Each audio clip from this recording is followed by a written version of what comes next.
that baby Iktomisaur for like a second, and then she was suddenly pulled into this strange place with a huge Iktomisaur. Any idea what happened?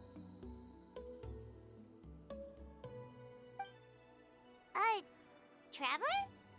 Hey, what's wrong? Look, it's that baby Iktomisaur. Seems like it wants us to follow it. Paimon's adventurous side says we have to see where this leads.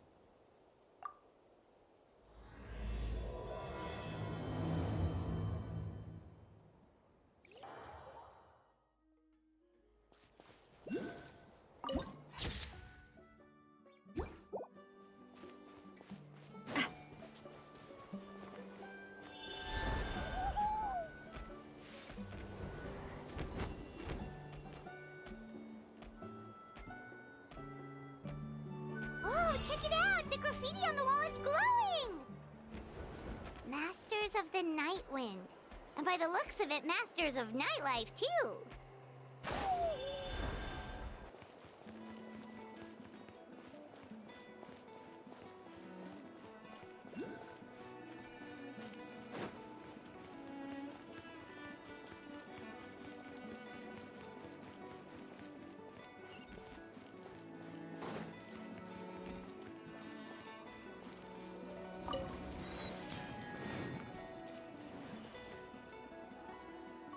Wonder if we're allowed in here.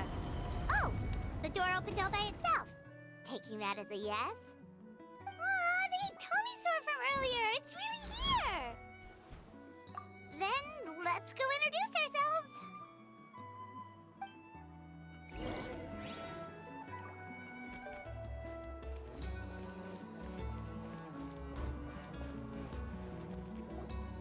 Hello there.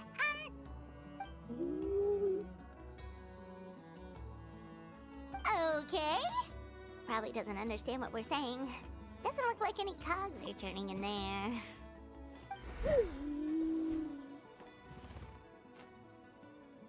Whoops! Sorry! No offense intended! You there! You dare disrespect our elder?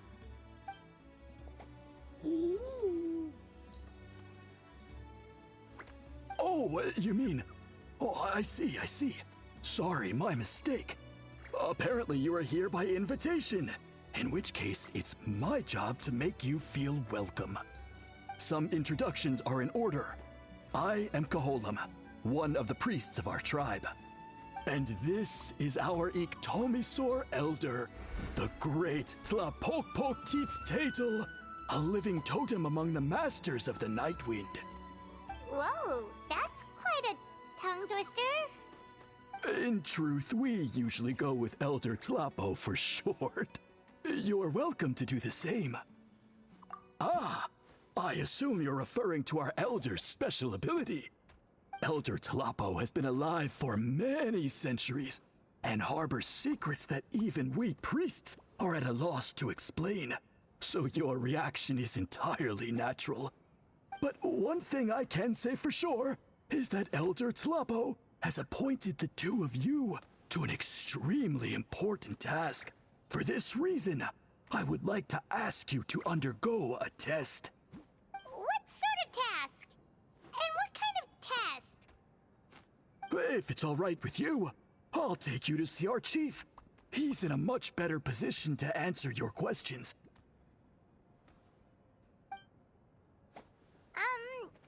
Okay, sure. Very well. Then please follow me. You can use this scroll to go directly to the obsidian altar, where the chief is. Don't worry, it's just one of the many mystical abilities of our tribe.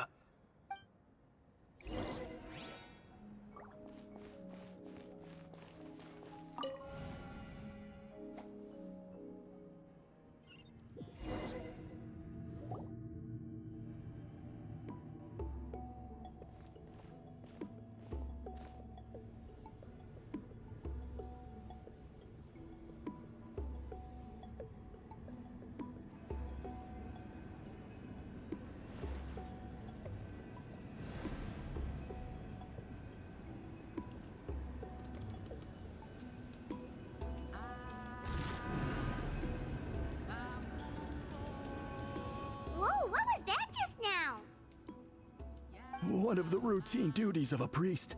We attempt to contact the spirits of our ancestors to seek epiphanies and revelations. The chief is just over there. Please wait here while I have a word with him. I'll just be a moment.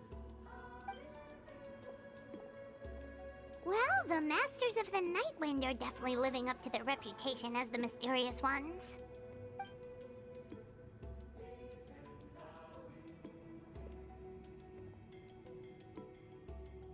All right, I've told the chief why we're here, and now you may speak with him. Right this way. So, you two are the appointed ones. I am Chief Biram. Welcome, and thank you for your patience. So tall. Unusually so. Yes, I am aware, but I assure you, it's no cause for alarm. Oh, no, of course not. Sorry, Paimon just reacted without thinking. Ah, yes. Kaholam told me about that. As outsiders to our tribe, this is probably the first you've heard of such appointments. I'm sure the whole thing seems very confusing. Throughout our history, only members of the Masters of the Nightwind have been appointed to undertake these tasks. This is the first time an outsider has ever been chosen. Really? Allow me to explain.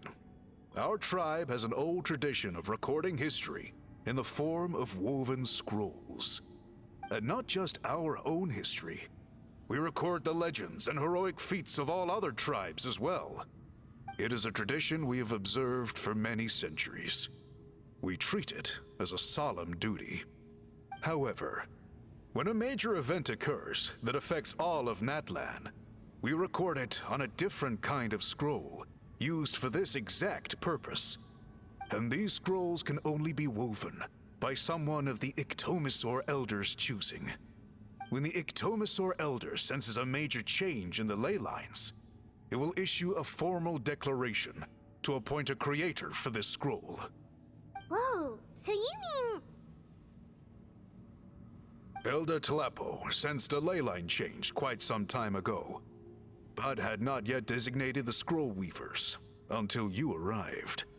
Okay, but just so you're aware, we don't know the first thing about weaving scrolls. As a matter of fact, that does not surprise me at all. How come? In the 200 years that Elder Tlapo has held this position, none of the appointed ones have ever been experienced scroll weavers.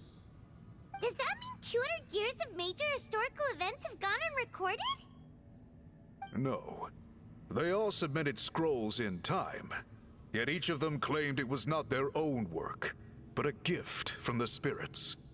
Man, this tribe gets more mysterious by the second. Yes, well, that is the part that troubles me. The notion that we have to rely on esoteric things like gifts from the spirits to record historical events of such great importance. It is unsettling. Huh. That's pretty surprising to hear, coming from the chief of this tribe. I can imagine. You probably see the Masters of the Nightwind as a people shrouded in mystery, who pride ourselves on our arcane practices. But I am something of an exception. I may be the chief, but when it comes to our traditions, I am in fact a proponent of change and reform. I have dedicated my energies to deciphering the many mysteries of our tribe. In doing so, I hope to establish clearer rules that will help sustain our traditions in the future. Wow, that sounds great! So have you figured out the mystery of the gift from the spirits? Sadly not. It is something I've been investigating for a long time, but I have yet to uncover what this gift truly refers to. Only a small handful of events over the years have been recorded on these special scrolls, with decades between each one. And by the time the next scroll weaver is appointed, my time as chief will be long gone. I will not be in a position to investigate as thoroughly. So... While I haven't gotten to the bottom of the matter, I have made some progress. But the only way I can develop my theories further is with the cooperation of the Appointed Ones. Precisely. It's nothing to be worried about. Simply a means of validating my current hypothesis. It shouldn't take you long, nor will it put you in any danger. I can explain everything in detail when we get to the site of the test. But first, please wait a moment while I change out of the soul-shielding cloak. This garb is one of our important cultural relics, handed down by generations of chiefs. It is only to be worn when conducting certain ceremonies. Oh.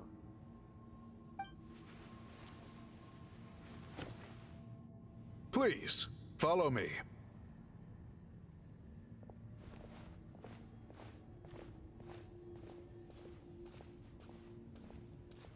Do you see this scroll? If you touch it, you will enter a hidden space. Today's test is, quite simply, to find a way to escape that space. That's it? I assure you, it's not as easy as it sounds. If you cannot find your own way out, I will of course intervene to bring you back here. But then, we will be no closer to solving this mystery. Good. Simply touch the scroll to begin the test.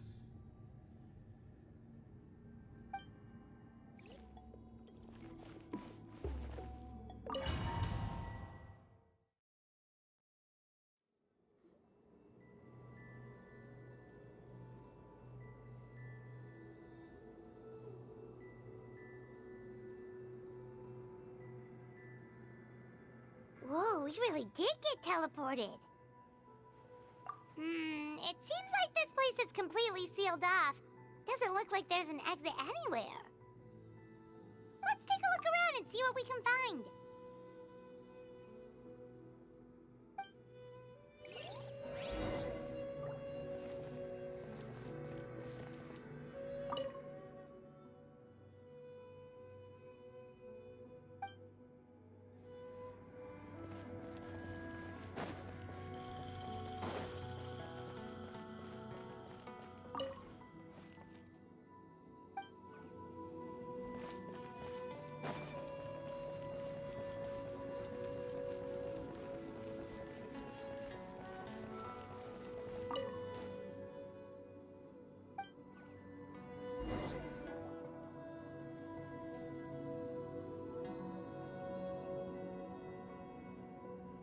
There are so many woven scrolls here.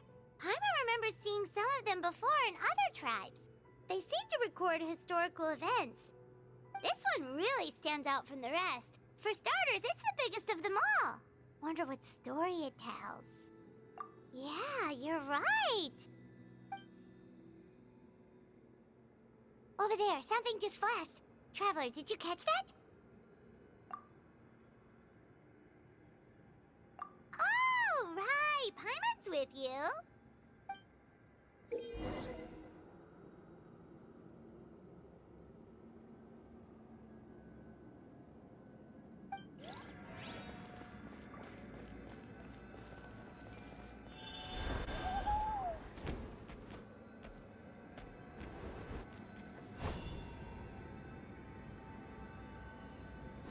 Aha! There is something hiding here. Yep, this looks like our ticket out of this place.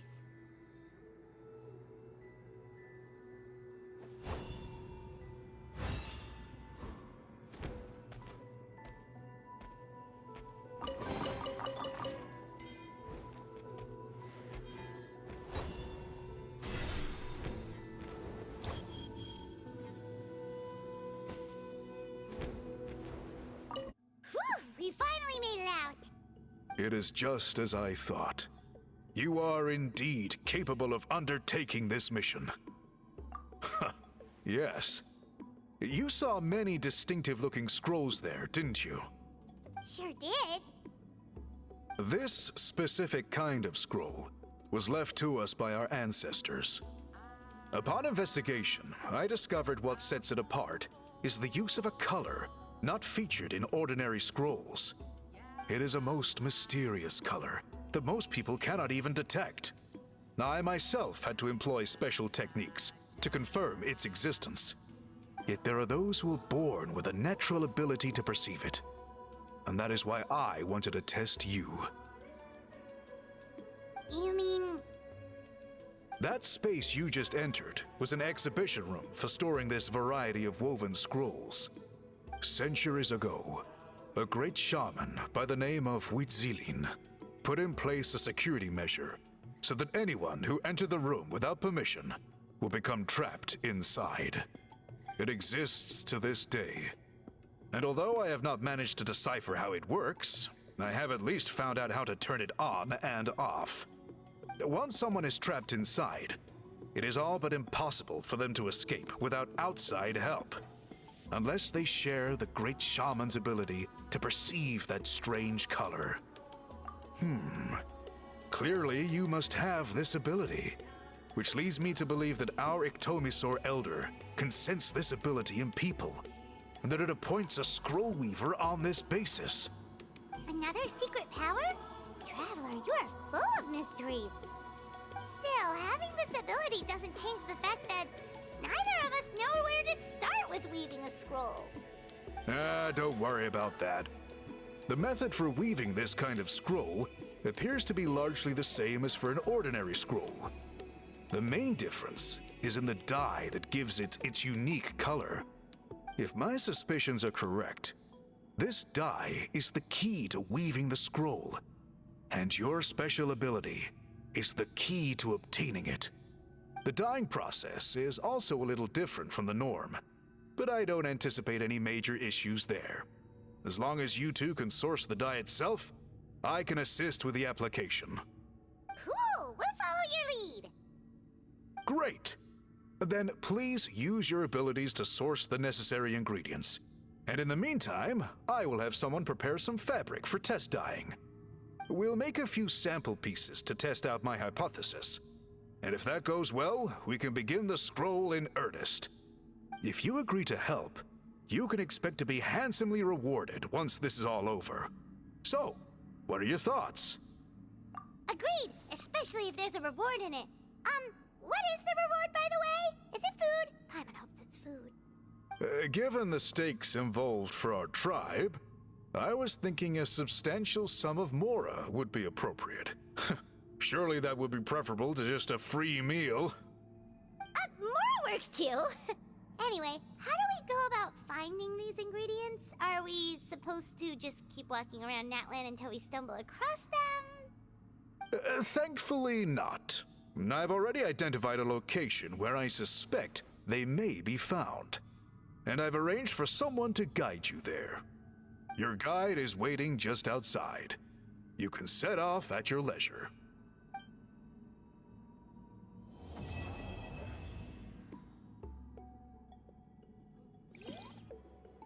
I take it you're the ones appointed by Elder Talapo? Yep, and you are... Call me Toltec. The chief asked me to be your guide for the day. His messengers already filled me in on the situation, so just follow me.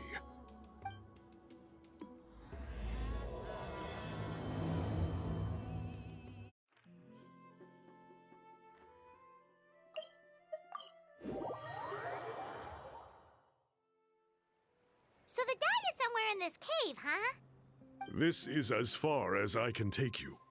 Only the appointed ones may proceed from here. Why's that? Kind of a long story. Apparently, there's a certain fruit that grows in this cave, the juice of which can be processed to make an excellent dye. Many years ago, our ancestors set out to make a series of ambitious works of graffiti art. They selected this cave to make them in, presumably due to the availability of the dye. However, they didn't want anyone to see their work before it was completed, and so they sealed off the entrance to control access. To bypass the seal, you have to have mastered the art of color perception, or something like that. Oh, right. Haven't we been in here before, though? The strange thing is, our ancestors never removed the seal, even after they finished the graffiti art. Since it was sealed off, the only person who's been inside is the great shaman, Huitzilin, and that was 200 years ago. According to her, the artwork tells the story of a hero by the name of Kuntur. But I digress. Sorry, I'm a big fan of graffiti artwork. Once I get talking, I can go on for hours. So you're sure you don't want to come with us? I'll pass. I tried to get in once, but the seal blocked my way. I tried getting my Iktomisaur to clear it with its powers, but even that didn't work. I guess it's supposed to be a test left there by our ancestors. If you don't pass the test, you're not worthy of viewing their works of art. Aww. Don't worry about me, though. I wouldn't be joining you this time even if I was able to get in. Unlike our chief, I don't have the guts to challenge our traditions. This task is specifically appointed to someone by the Iktomisaur Elder. Who knows what bad things might happen if I got involved? Fair enough. All right, we'll try not to take too long.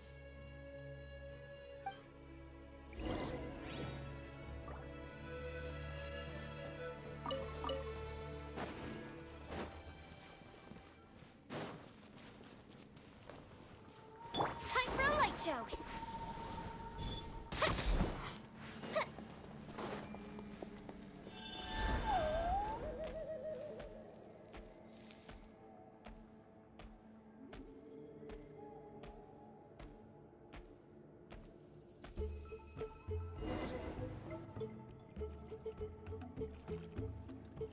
This should be the place. That fruit Toltec mentioned should be the one on the wall, right? Paimon didn't notice it last time we were here. Now the only question is, which ones do we pick? Well, go ahead, try it out!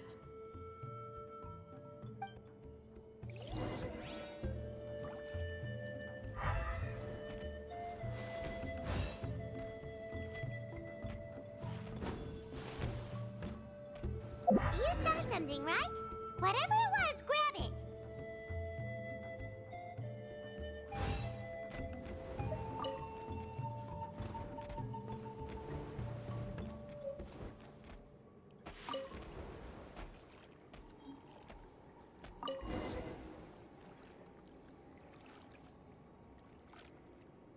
Remember the last time we came here? We found all of the artwork throughout the cave.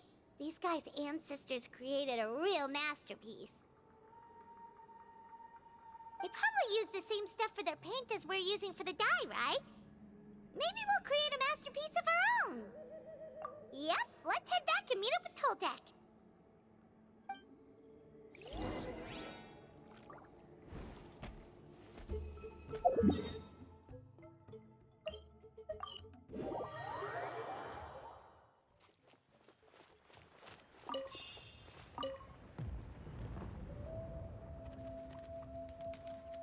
We're back, and we found the ingredients for the dye! Sounds like you made it through the seal then. Our Iktomisaur Elder was right about you. It's getting late. Follow me. I'll take us back.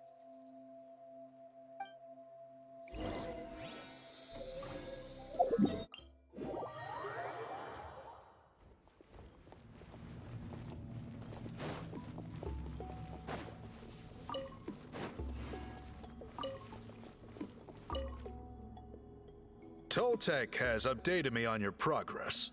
Well done. I appreciate your efforts. Sure thing! Here's the stuff for the dye.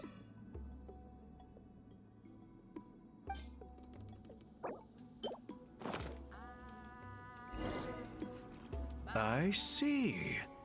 Yes. This is certainly a very different substance from typical dyes. Okay, now let's try our hand at making some samples.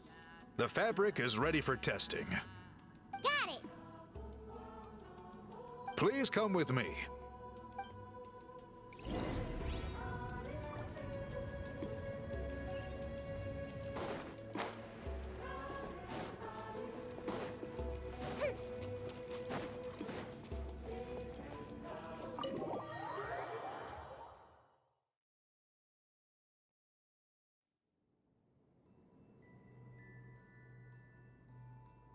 Take a look at this.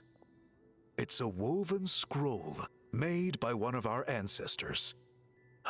This is the kind of thing we're trying to make. Ooh! The person depicted is the legendary shaman, Huitzilin. She lived 200 years ago and was once appointed by the Iktomisor Elder, like yourselves. She was especially skilled in the art of color manipulation, and of course completed her task with flying colors. This scroll is a record of her deeds, and was most likely the work of her own hand. The quality is simply breathtaking, even compared to other scrolls of this variety. Sadly, since she passed away, all of our Iktomisor Elder's subsequent appointees have had to rely on the gift from the spirits to complete their work. That's a good way of putting it. My only quibble with your phrasing would be, it's not just me, but us. Now Paimon's getting excited.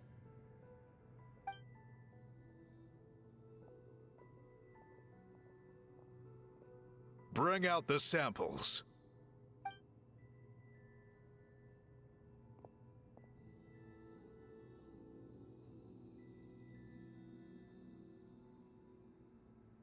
Now, as I mentioned, the dyeing process is a little complicated, but I am confident you will manage. Just make sure to follow my instructions carefully.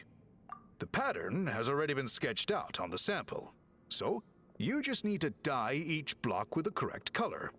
But you'll need to wait for the dye to fully soak in between each step to make sure the colors don't run.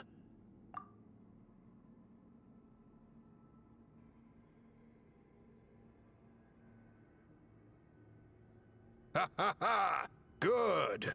The dye has taken to the fabric, and the pattern is crisp and clear. Next, apply all the remaining dye, and we should see that elusive signature color emerge. Okay, final step.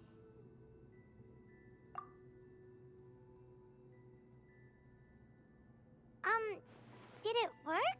Paimon doesn't see it. Oh, that color isn't showing up. Oh, the dyeing has failed. No, your technique was flawless. You did everything exactly as instructed. It would have made no difference if I'd done it myself. Then what went wrong? It could be the weaving technique, or maybe the dye has to be applied in a different way. Oh, whatever the case, it looks like I have failed to get to the bottom of this mystery. Sorry, Paimon wishes we could do more to help. I am the one who should be apologizing. I made you do so much work, and it was for nothing. I will, of course, honor my commitment to compensate you for your trouble, but I do hope you won't give up on this task. I plan to keep investigating, and will be sure to keep you updated with any progress. Don't worry, we're not quitters. Paimon does have a question, though. This whole process of recording history on woven scrolls seems so complicated. Why don't you just write it down instead? You said yourself you're all about change and reform. Well, this seems like a pretty good place to start, don't you think? Writing things down would be easier for everyone, and your records would be more detailed.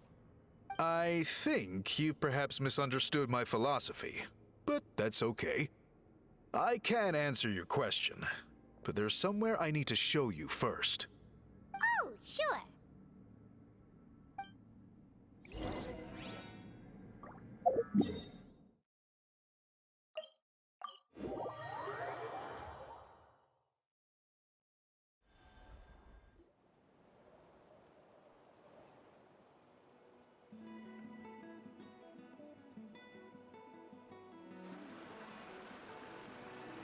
Phew.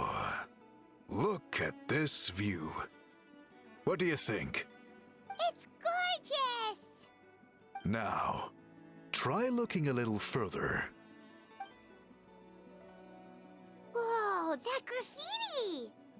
In all the years since the founding of our tribe, those colors have been with us every step of the way. It is true that I seek to bring new life to this ancient tribe through change and reform. But I also understand there are certain foundational things that we cannot afford to throw away. The foremost of these is the way we record our history. Oh, that makes sense. Since the very beginnings, our tribe has always sought to bring color to history. And I have a deep sense that this is one part of our heritage that we should not give up. So, whatever it takes, I must find a way for us to continue producing our traditional woven scrolls. You're completely right. Paimon's sorry for what she said earlier. It was out of line. It's quite all right.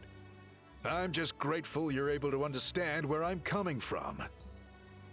Then let us hope that when we next meet, we succeed in reviving this tradition.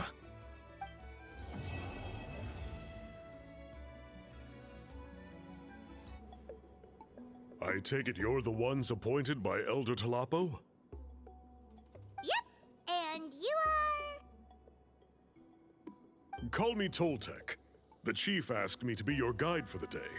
His messengers already filled me in on the situation, so just follow me.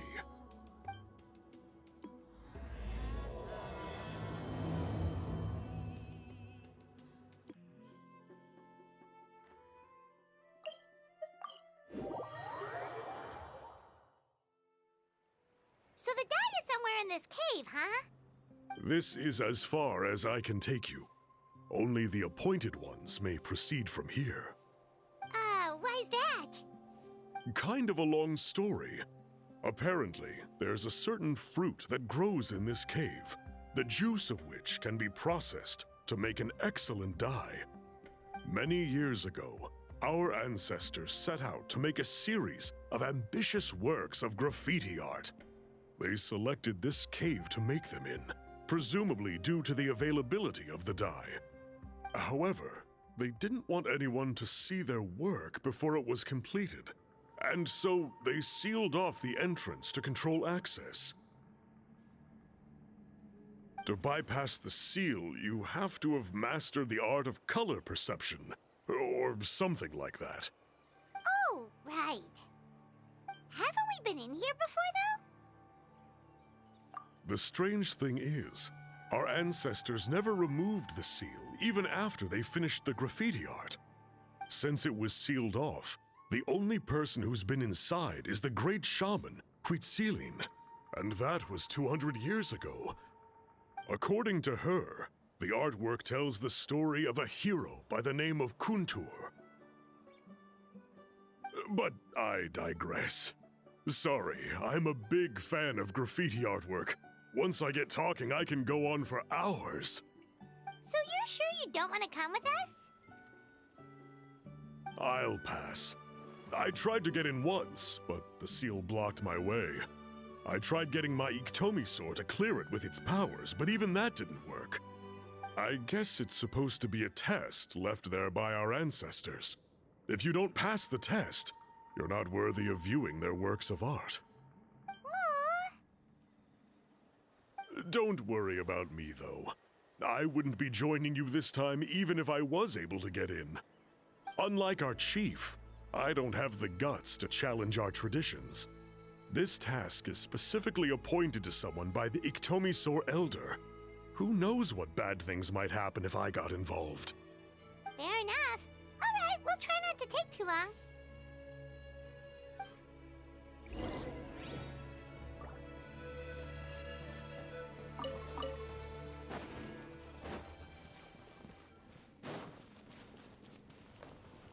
Time for a light show.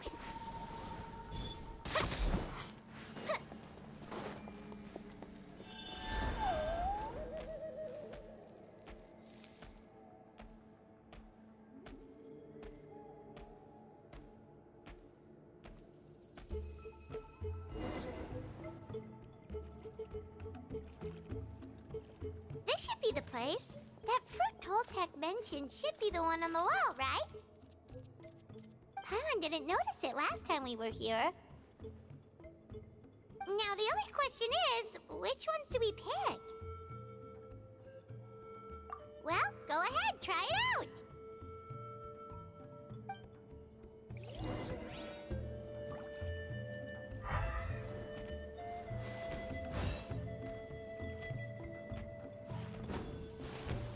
You saw something, right? Whatever it was, grab it!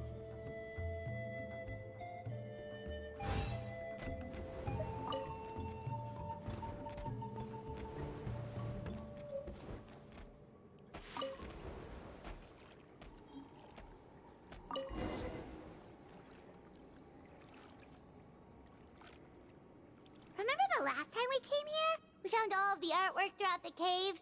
These guys' ancestors created a real masterpiece. They probably used the same stuff for their paint as we're using for the dye, right? Maybe we'll create a masterpiece of our own. Yep, let's head back and meet up with Toltec.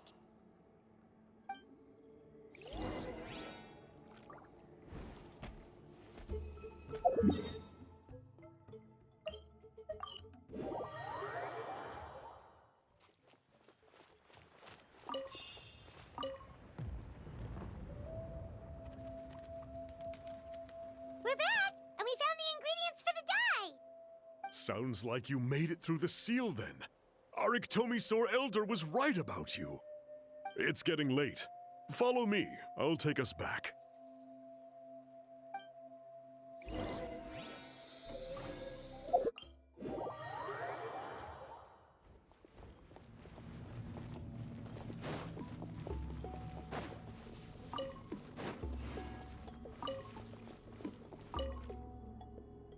Toltec has updated me on your progress. Well done. I appreciate your efforts.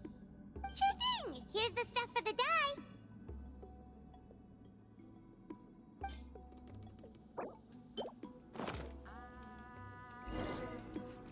I see.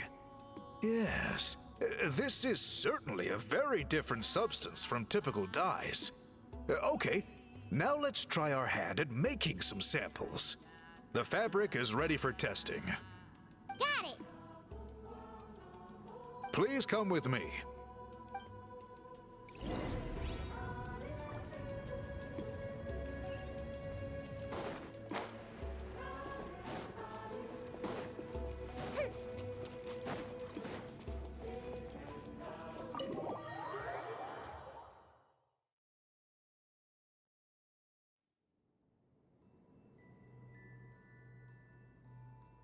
Take a look at this.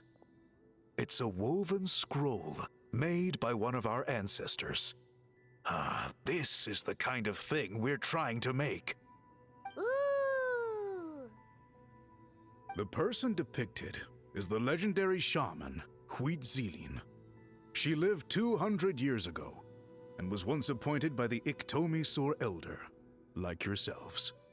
She was especially skilled in the art of color manipulation, and of course completed her task with flying colors. This scroll is a record of her deeds, and was most likely the work of her own hand. The quality is simply breathtaking, even compared to other scrolls of this variety. Sadly, since she passed away, all of our Iktomisaur Elder's subsequent appointees have had to rely on the gift from the spirits to complete their work. That's a good way of putting it. My only quibble with your phrasing would be, it's not just me, but us. Now Paimon's getting excited.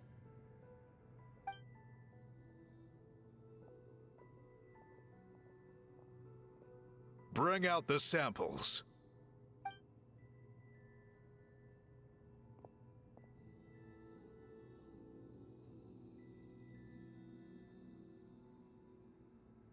Now, as I mentioned, the dyeing process is a little complicated, but I am confident you will manage. Just make sure to follow my instructions carefully. The pattern has already been sketched out on the sample, so you just need to dye each block with the correct color. but you'll need to wait for the dye to fully soak in between each step to make sure the colors don't run.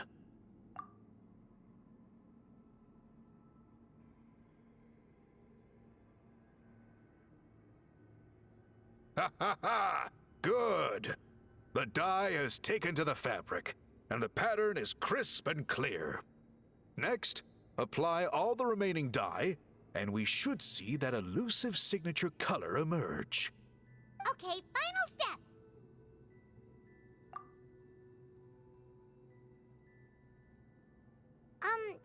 Did it work?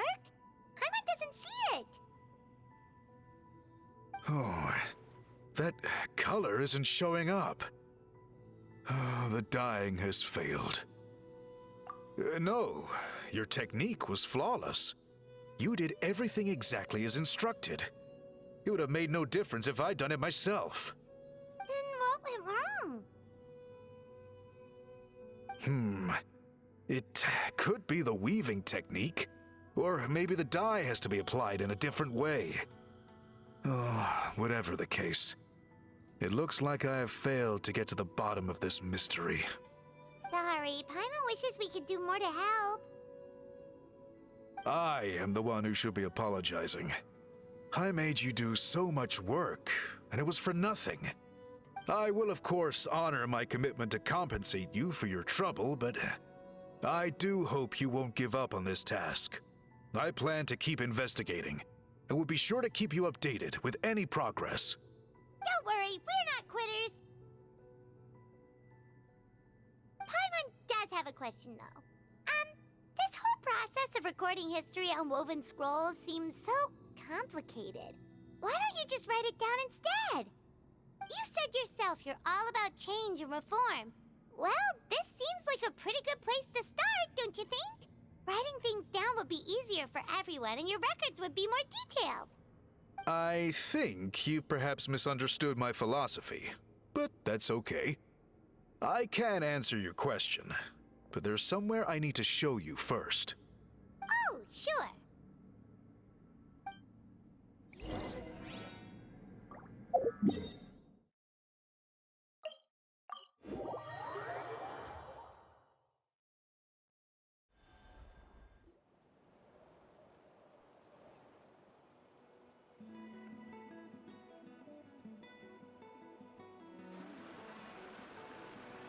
Cool. Look at this view. What do you think? It's gorgeous! Now, try looking a little further. Whoa, that graffiti!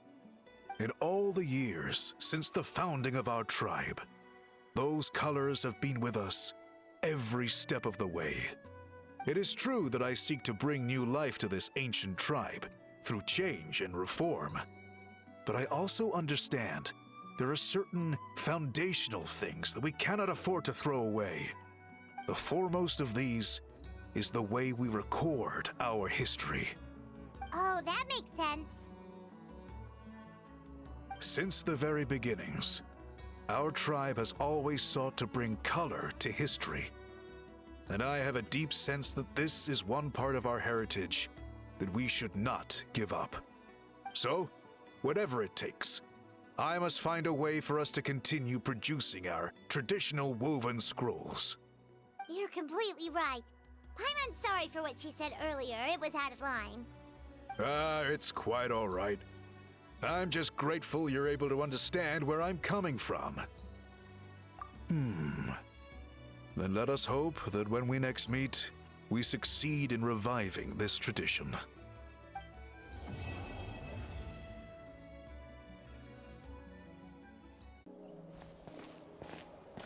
Huh? What are the Fatui doing here? That's a little concerning. Let's go over there and see what they're up to. Also, how did they get this close to a tribal settlement? Huh. All the Fatui left in Natlan are probably the captain's subordinates. That basically makes them followers of one of Natlan's heroes. Still, once a Fatus, always a Fatus. Something seems off seeing them here. Let's go check it out.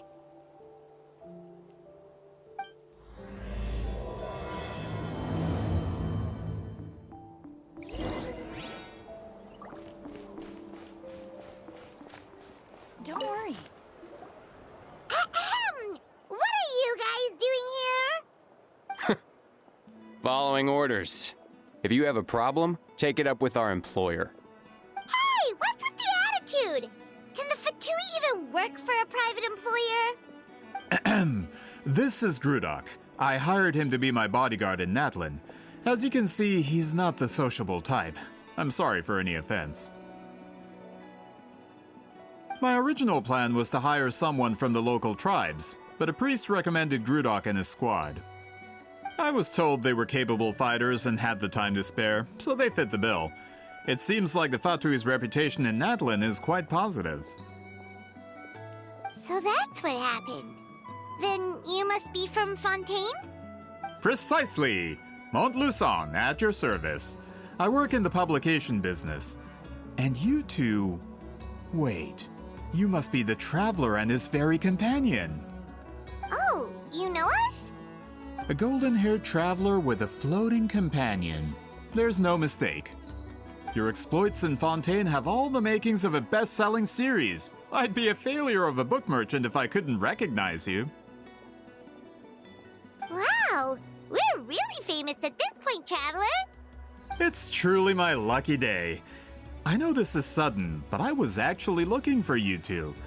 You see, I have a favor to ask. So, you chased us all the way to Natlan? That's a little creepy. You'll be generously rewarded, I promise you. Well, at least he got straight to the point. Should we hear what he has to say? All right, we'll hear your request. You know the great shaman Sidlali, right? I need her help with something. Yeah, the chances of her helping a random stranger just because we asked? Yeah, see, Lolly really doesn't like dealing with strangers. I heard about that from other members of her tribe.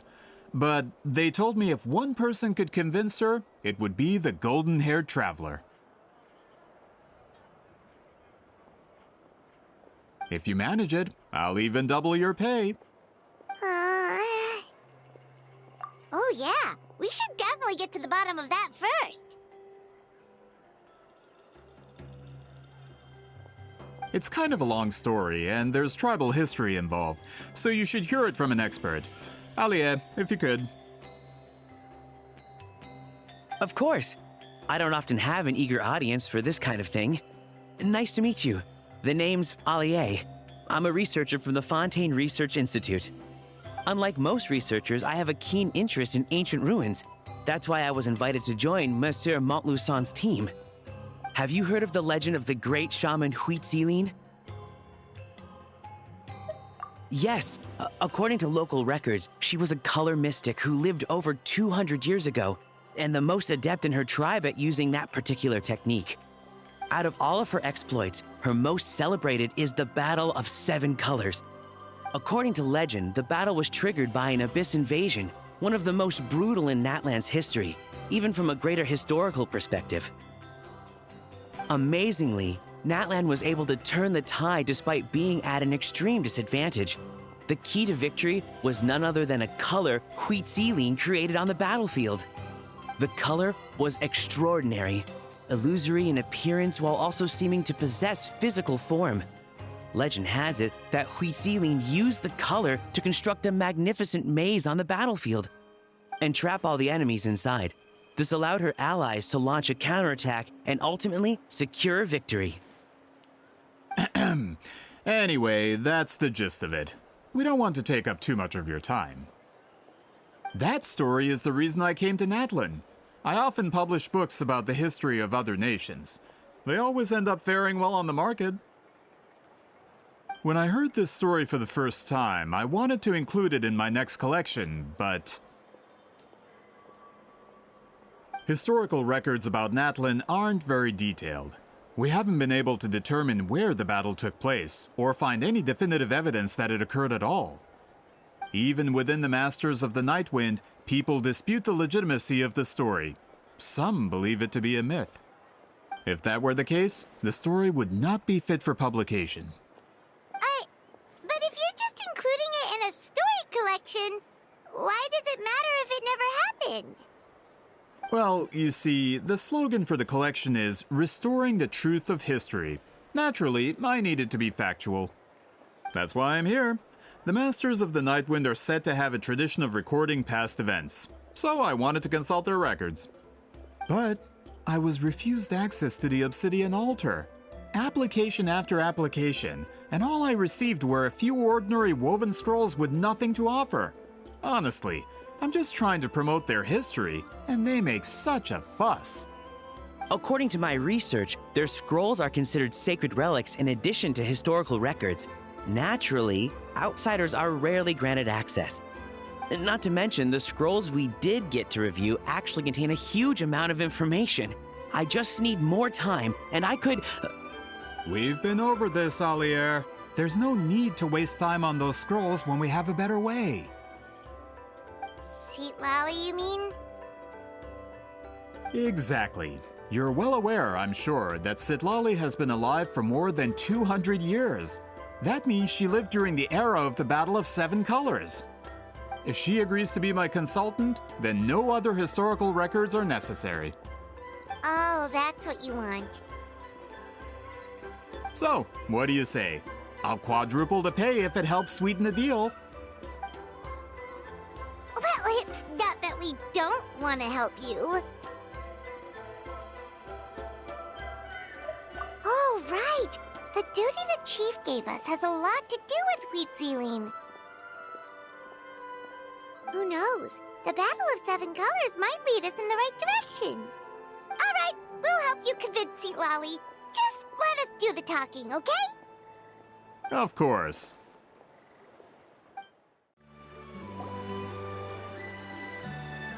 So, this is where the great shaman lives?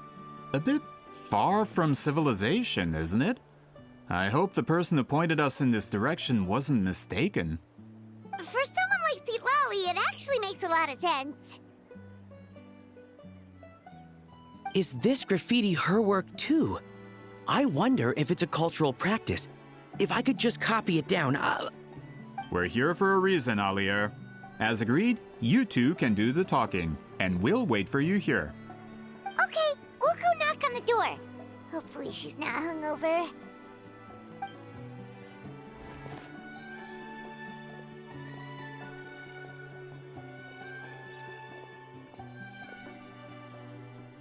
Seat Lolly? Are you there? We need your help with something! Oh, no response. Maybe she's not home. Oh, Granny Eatsley? Are you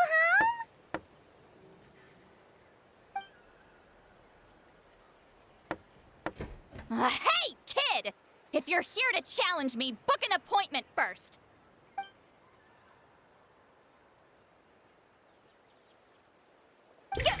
Traveler!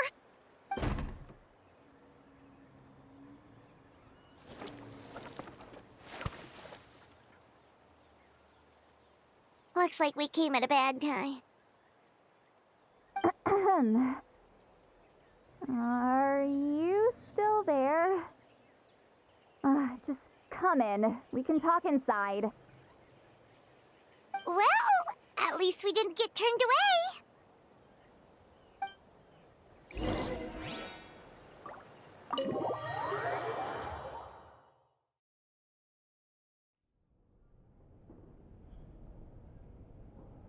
Huh. So this is where Seat Lolly lives.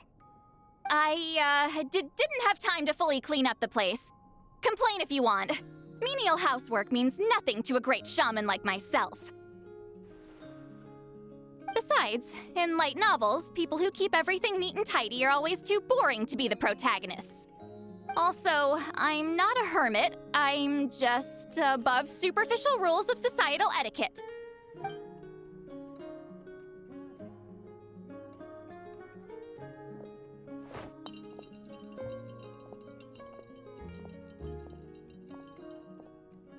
She sure does care a lot about what we think of her. Oh, and that spell I used to transfer my senses to you, you're not still, experiencing the side effects, are you? It's my duty as a great shaman to check that kind of thing. Oh, you mean when we could hear your thoughts? Nope. It's been so long, we don't have to worry about that anymore, right? Then why do I hear the traveler's thoughts in my head? What?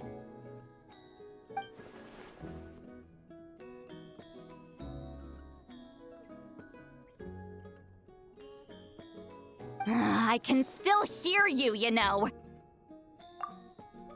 Don't bother. I'll find a way to fix it. First you hear my thoughts, now I'm hearing your thoughts. It was just a simple spell. I use it on you, and now it's on the fritz. Forget it. Just tell me why you're here. Well, someone asked us to ask you to be their consultant. They have questions about the history of Natland. So they asked the hero of Natland to put in a good word? Sounds like they know I don't usually trouble myself with other people's problems. The pay is really good.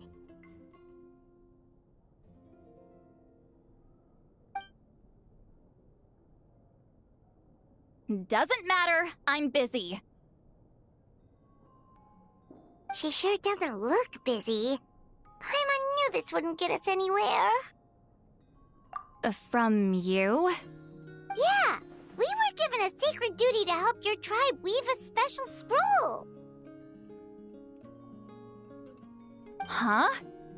So, you're the appointed ones this time? We were surprised too. After all, we have no idea how to weave a scroll like that. But with Chef Biram's help, we were able to make some progress. We still haven't succeeded, but we learned that the key to weaving the scroll is a special kind of color. The historical event those men want to ask about also involves color. If you help them, you might end up helping us too.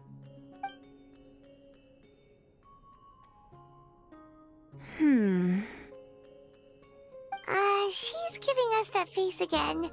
Did Paimon not explain things clearly? I can't decide whether this twist is completely out of the blue or if it was foreshadowed all along. Does that mean you won't help us? I need to think about it. And there's still hope. Hey, what's the holdup? Just give us an answer already. You agreed to let us do the talking!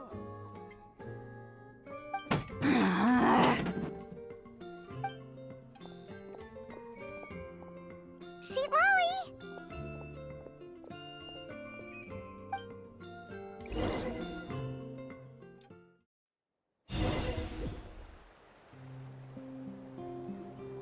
Stand down, Grudok. As your employer, if I tell you to wait, then you wait. Understood.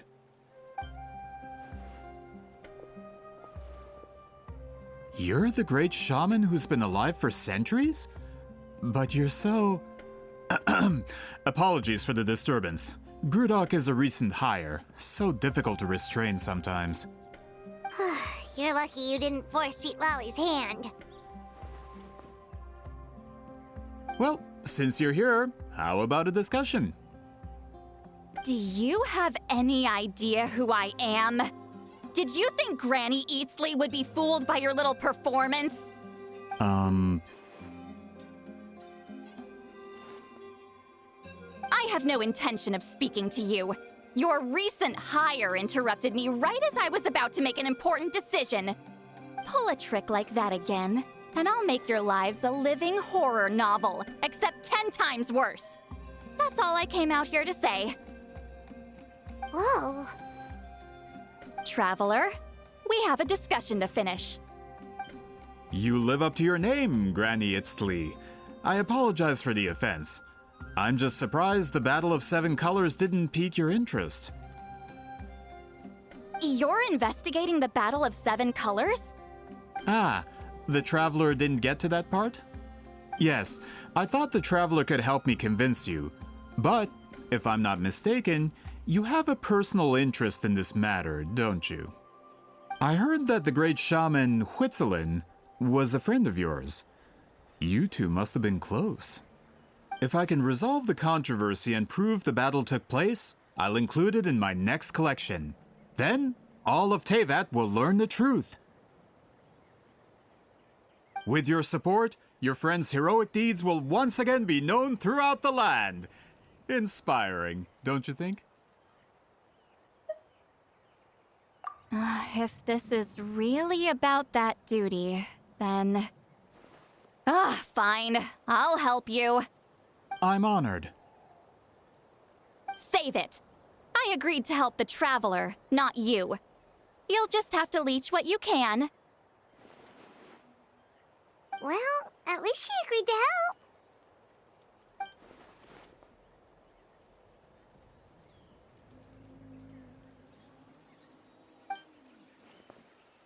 Who are you calling heartless? Not a problem. I always planned to work with the Traveler. So, did you directly experience any events of the battle? Do you have any idea where it took place? Can you think of any relics we could use to prove it? Talk at me, why don't you? Fine. No, no, and no.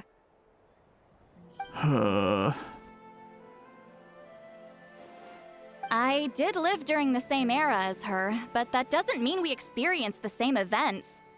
I've lived a long time, but I'm not a walking encyclopedia. You decide the angle of your investigation, and I'll provide answers if I'm familiar with the subject. All right. Even if you didn't witness the battle yourself, you still lived through that era. Your insights are very valuable. Alier, you had an idea about where to start, yes? Oh, well, my plan was to consult the members of the tribe in charge of recording history. Then, let's start there. Traveler, what do you say to officially working together? After all, it appears I can only get Miss Sitlali's help through you.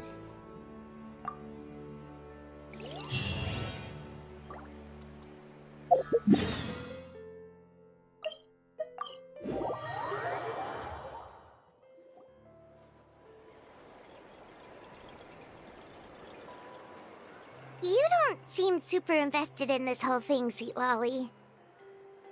The Battle of Seven Colors is something I've only ever heard about. I know as much as anyone else in my tribe. But how? Weren't you alive when it happened? I wasn't there when it took place, and she never told me about it. That's how. But Molo Sol said the two of you were close friends. The battle was legendary. Why wouldn't Huitzilin tell you about it? Close friends? More like arch rivals. Something Montluçon would know if he actually did his research. Did you see the graffiti outside my house? That's not my doing. All students from Huitzilin's School of Shamanism must pass an extremely difficult trial before graduation, defeating me in battle. Those graffiti drawings are how they challenge me.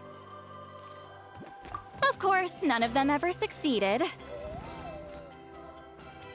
So, after Huitzilin's death, her students had no choice but to modify the requirement. Instead of defeating me, all they have to do now is last long enough. As my rival, Huitzilin only had one achievement that surpassed my own, and that was the Battle of Seven Colors. I can only assume she had some kind of secret technique at her disposal. It makes perfect sense that she kept it from me. I'm a fast learner. Telling me about the technique is no different than handing it to me on a silver platter. As if she would give away her one advantage. Oh, that makes sense. Anyway, all of that is secondary. Like I said, I'm only here to help you fulfill your duty.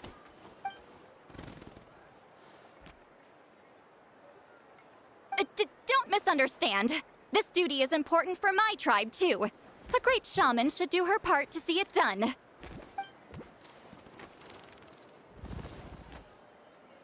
Excuse you?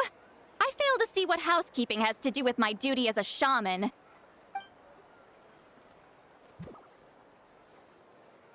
Why is it that you're the one whose thoughts are exposed, but I'm still the one suffering? I need to get to the bottom of this. Excuse me, great shaman, but we have a situation over here. We could really use your help. Okay.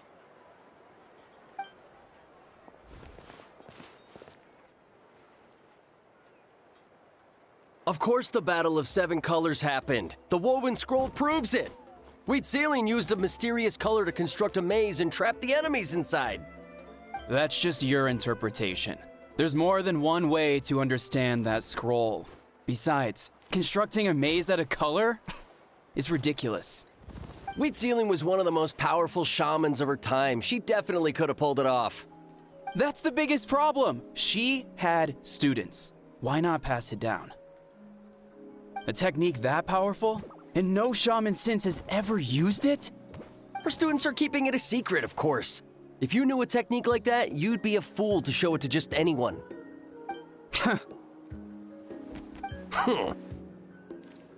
Oh, I didn't mean to cause an argument. I just wanted to ask, is there anything we can use to prove the battle took place? Of course it took place.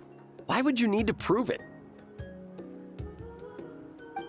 You'll have to excuse him. Some people in our tribe insist on clinging to outdated views of history. I'd give up now if I were you. It only gets more ridiculous from here. Please don't fight. Wow, so the battle really is controversial. Am I the outdated one? Kids these days can't find anything better to argue about? These arguments are precisely why I hesitate to include this story in my collection. Neither side was able to offer anything useful. What should we do?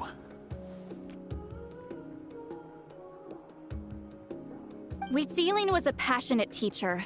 We were opposites in that sense. The technique she used in the battle must have been her masterpiece. There's every reason to pass it on. Still, if the technique is powerful enough to single-handedly stop an invasion, it also makes sense that her disciples would keep it a secret. We should check with the students from her school. If we can confirm that technique exists, we can deduce certain things about the battle.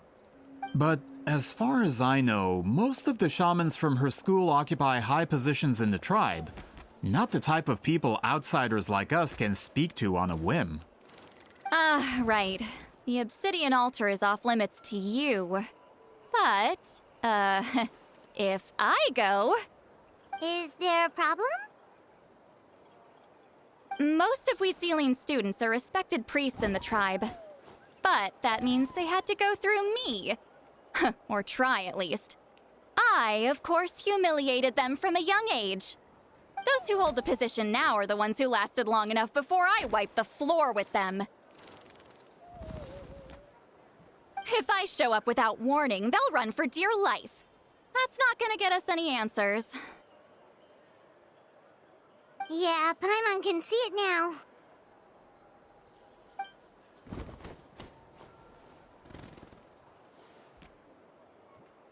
Hey, don't jump to conclusions.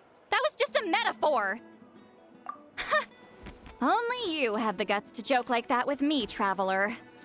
Fine, I said I'd help, so I'll help. But don't blame me if it goes wrong. Alright, the rest of you can wait for us here. We appreciate the help.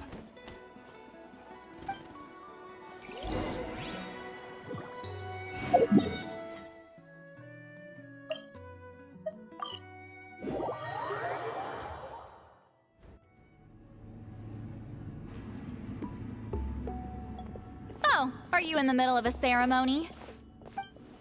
Granny Eatsley?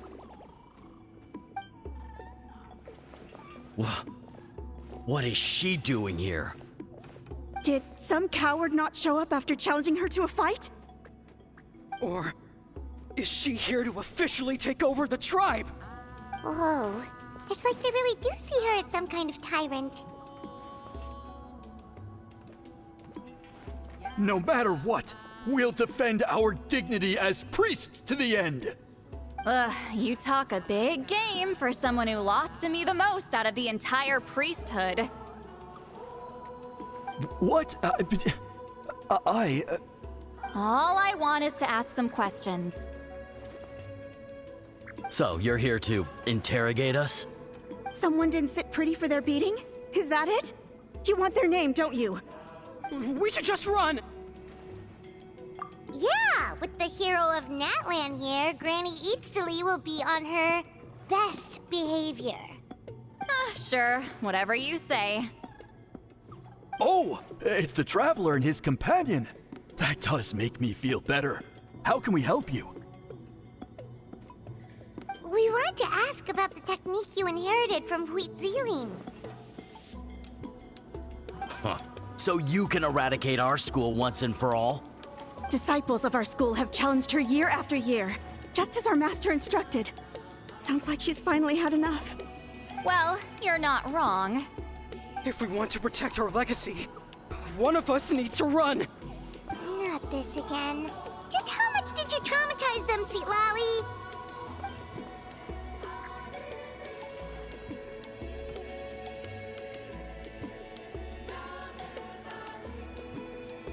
Hey! You can't just say whatever you want just because it's in your head. I'm Granny Eatsley. A mere mention of my name and kids burst into tears. Love and respect? No one has the guts for that. You know what? Forget about your duty. We really need to fix this mind-reading situation. Sorry to disappoint, but if you're here to question whether we're qualified to inherit our master's legacy, we're not going down without a fight. We're not getting anywhere. What should we do, Traveler? Huh? Oh, it's you. Elder Tlapo! Oh, we must have disturbed your meditation. Our deepest apologies. Please forgive us.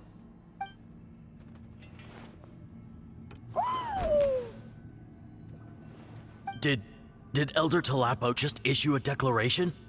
From what I can tell, in a single word, the message was... friend? Is Elder Tlapo telling us to treat Granny Eatsley as a friend? That's not possible, is it? Oh, you forget yourselves, my friends. You are esteemed priests of our tribe. Where are your manners? But Chief! I didn't expect to see you here, great shaman. My sincere apologies for the lack of hospitality. Well, I wasn't exactly planning to come to this crowded place. So you can save the pleasantries, Chief. I'd rather get this over with. Understood.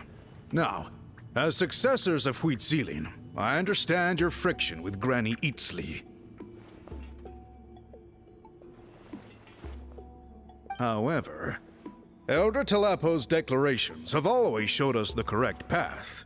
You would do well to respect his counsel. So, mind your manners and allow Granny Eatsley to ask her questions. Good thing Elder Tlapo and Chief Biram are on our side.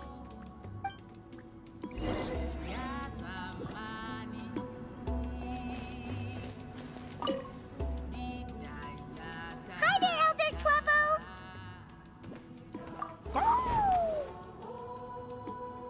Hey, he seems pretty happy to see us.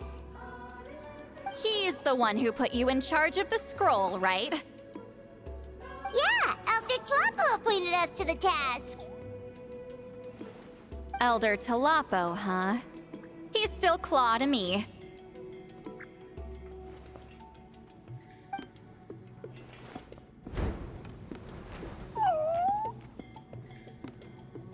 Hey, don't pull that cutesy stuff with me. You're an Iktomisaur Elder now. You occupy an eminent and important position within the tribe. So, you already know each other? Claw was only this big when we first met. He was Huitziling's Saurian companion back then. She kept dragging him to my place, so over time, we got to know each other. She only came to my place to fight me. But at the same time, she always claimed to be my friend. She was the only one who dared to try, at least. Well, you've lived a long time. You've probably made a bunch of friends over the years, right? The more time you have, the more friends you lose. Oh, Anyway, let's get back to business. I hate talking about the past.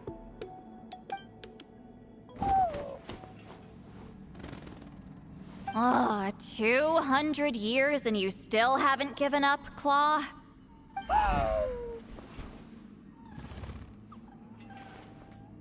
I still haven't made up my mind, so you should head back. Traveler, Paimon, let's go.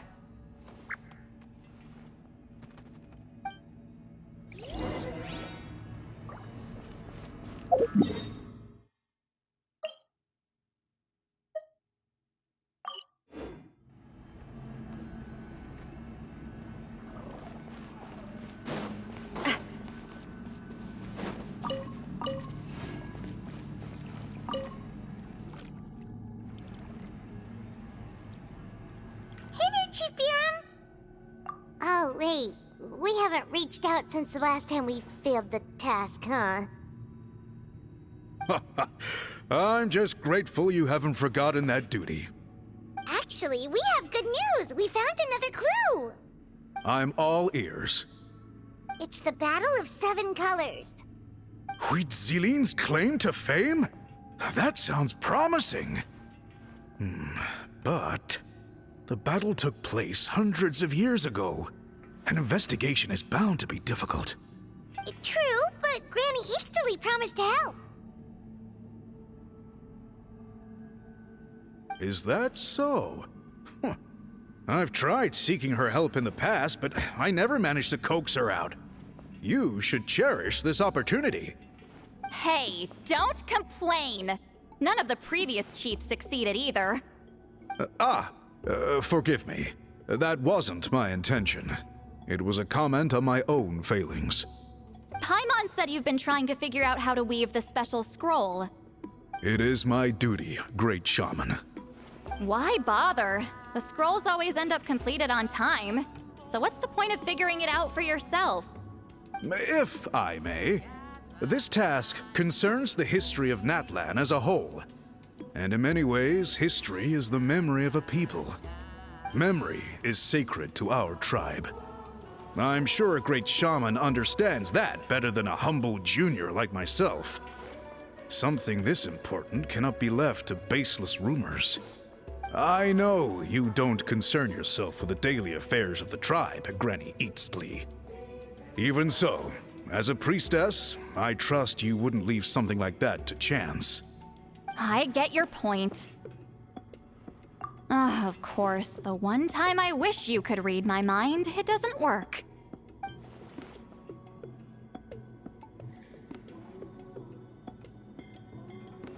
No, that's not it. Huh? It's not important. Rest assured, Biram, with my help, the Traveler and Paimon will definitely be able to complete the task. Haha. You have my thanks then.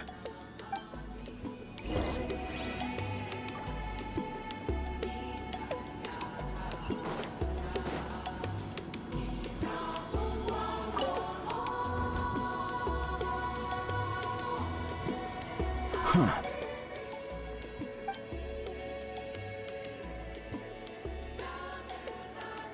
So are you here to test whether we're qualified to inherit Master Huitzilin's legacy? You've already been tested, haven't you? Well, frankly speaking, I don't think any of you are qualified. But that's not why I'm here. All you need to do is be good and answer my questions. Fine. Ask away. You've heard of the Battle of Seven Colors, right? Of course. It's our master's claim to fame. An immortal legend inscribed in the very history of our tribe. Then I'm sure you know there are those who question whether it actually occurred. I did hear people arguing about that the other day. It's disgraceful. How can they question something like that? It doesn't surprise me. Natlan has had more tourism lately. A lot of people have started getting strange ideas after interacting with Outlanders. After all, everyone who took part in the battle has returned to the ley lines. Without witnesses, it's hard to refute detractors. Well, it just so happens the questions I want to ask are directly related to the legitimacy of this battle. Listen, we know you were rivals, but do you really have to question her legacy? You think she's like you? Someone who can't survive a little scrutiny? No, of course not. Then let me finish. During the battle, Wheatsealing most likely used a technique powerful enough to turn the tides of war. I'm sure she was very proud of it. Proud enough to pass it on to her disciples. So, which one of you inherited that technique?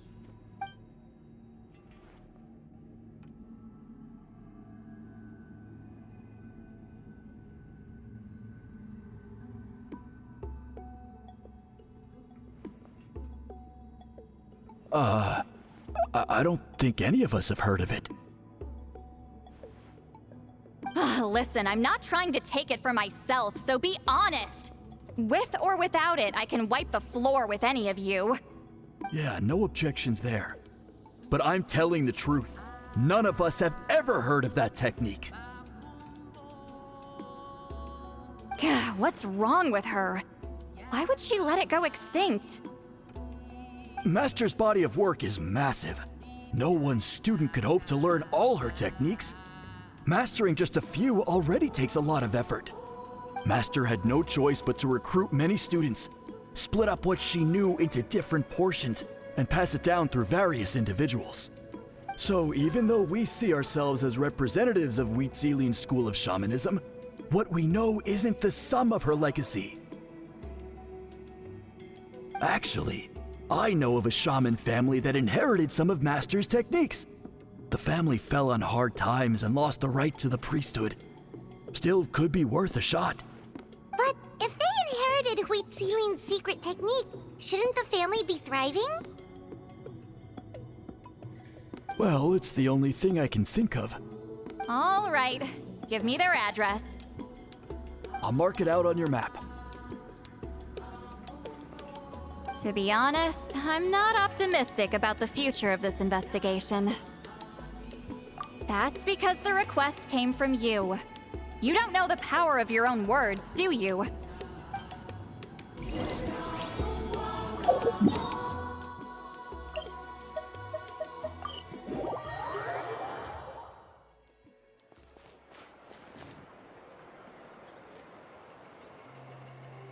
Proving the legitimacy of this battle seems more hopeless by the second.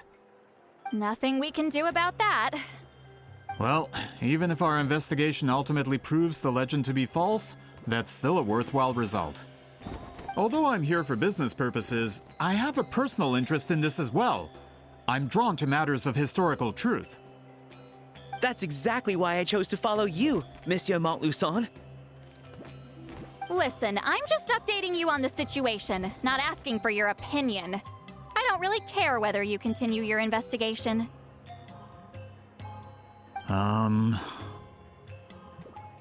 And Traveler, you came to me for help with your scroll weaving duty, right? You thought looking into the Battle of Seven Colors could give you answers. That's understandable. But based on our progress, I'd say this is a dead end. Instead of wasting time, you might consider taking a different approach. I'll try to think of another way to help you. Respected traveler, let's not forget about the compensation I promised. You shall have it in full. Extra, if that's what it takes. What makes you say that? Yeah, based on what you've told us so far, it kinda seems like there's unresolved tension between you two. You think so? She claimed to be your friend, but picked fights with you non-stop, and never told you about her biggest accomplishment. By figuring out the truth behind the battle, maybe we can finally help you get closure. Closure? I'd say we're 200 years too late. But fine, if you want to keep investigating, be my guest. Ah, that's wonderful news. All right,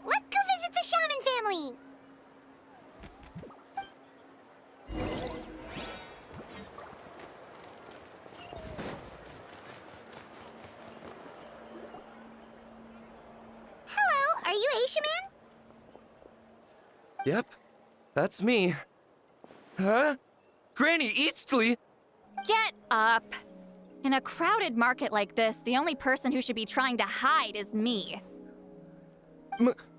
My apologies. Ever since my grandfather's generation, the shamans of my family have given up on passing your trial, Granny Eastly. Have we offended you in some other capacity? Man, this is generational trauma at this point. Whenever I misbehaved as a kid, Grandpa would tell me about the thrashing he received from Granny Eastly. I still get nightmares about it sometimes.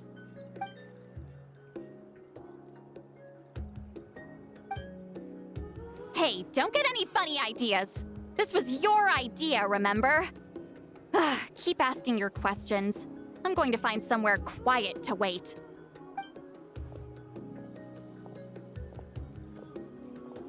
Okay, so your family studied under wheat ceiling, right? Yes, although that pretty much ended with my grandfather's generation, unfortunately. The techniques my family learned from wheat ceiling didn't have much practical use in terms of tribal affairs, so during my grandfather's time, we quit the priesthood. Turns out, shaman techniques aren't that useful outside the priesthood either. So over time, we abandoned them altogether. Of course, it's possible that we were just too foolish to understand the true power of those teachings. After all, wheat ceiling was a genius. None of her students have been able to fully reproduce her talent. Do you know which techniques were passed on to your family? I'm not sure. As a kid, I remember hearing my grandfather talk about them, but it's not like I can use them myself. Just think about it for a sec. Do you remember anything about a technique that can decide the outcome of a battle? Decide the outcome of a battle? No, I don't remember anything like that. Besides, my family wasn't really known for our talent. If a technique like that exists, I doubt wheat ceiling would pass it on to us. You might have better luck asking one of the priests. They're descendants of wheat ceiling's most gifted students. Well, looks like we're back where we started. Still no definitive evidence the Battle of Seven Colors took place. Alier, do you think we have enough to draw a conclusion? All we have are non-witness accounts. We could put together an interview, but that's not going to hold up in academic circles. Then we have to keep going. Oh, you're investigating the Battle of Seven Colors? Yeah, you know about it? Not a lot, but there's something special about my family. In addition to shaman techniques, wheat ceiling stories were passed down to us as well. Say what you want about my ancestors' dedication to shamanism, but they definitely paid attention to those stories. And of course, the Battle of Seven Colors is the most exciting story of them all. We don't need another story. We need something concrete. Does no one in your tribe understand that? I'm not sure if this is helpful, but the story passed down in my family is a little different from the one told in the tribe. Really? Well, it's wheat ceiling's personal account of the event, so it's a lot more detailed. For example, in the version I heard, the battle took place in a location known as Chico Mostuk Cave. That means you can tell us where to find it. Have you ever been to this place? Unfortunately not. I studied maps of Natland before we left, Monsieur Montluçon. I don't remember ever seeing such a name. Could your ancestors be mistaken, Mr. Shaman? It's unlikely. My family may have let the shamanism side of things fall by the wayside, but we're serious about these stories. In the words of my grandfather, some things deserve to be passed down more than secret arts.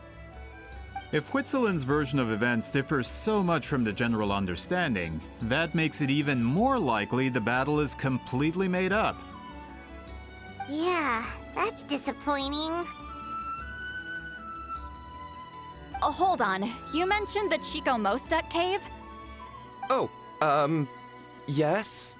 Can I clear something up for you? It's been more than 200 years. Huh. I never thought I'd hear that name again. What do you mean?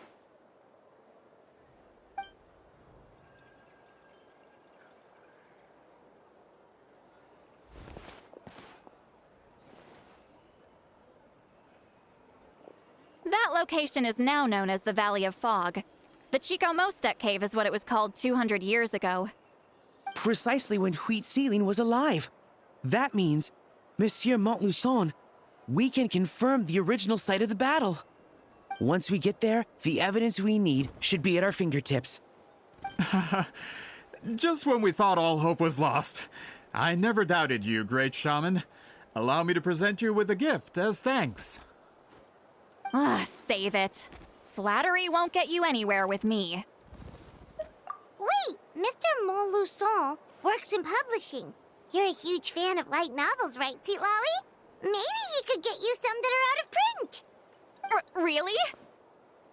Out of print, huh? Sure. Do you have any in mind?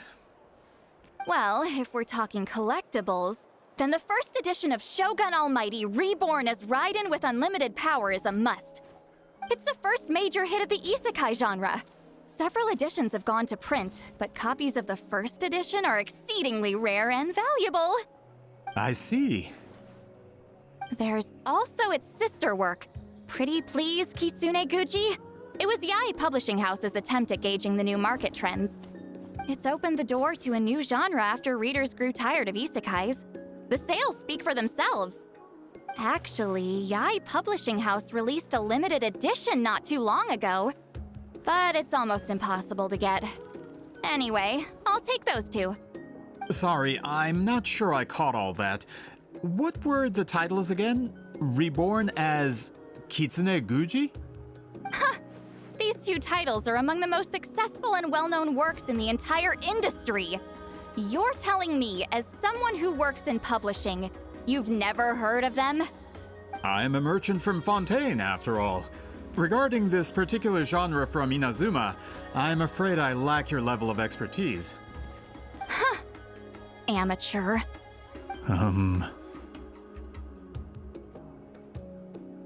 Of course. Sounds like a perfect arrangement. Now, there's no time to waste. We should head to the site of the battle right away.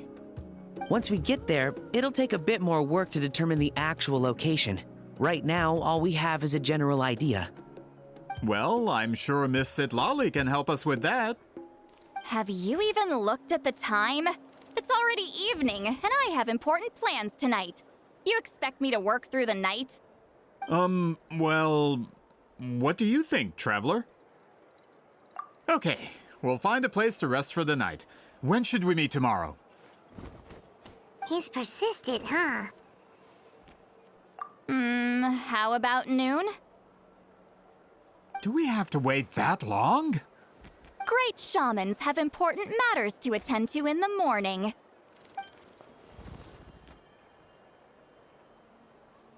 That's only because I have important tasks to complete at night. All right, as Miss Sitlali instructed. Let's meet back up tomorrow at noon. We'll be waiting at the exit of the tribal settlement.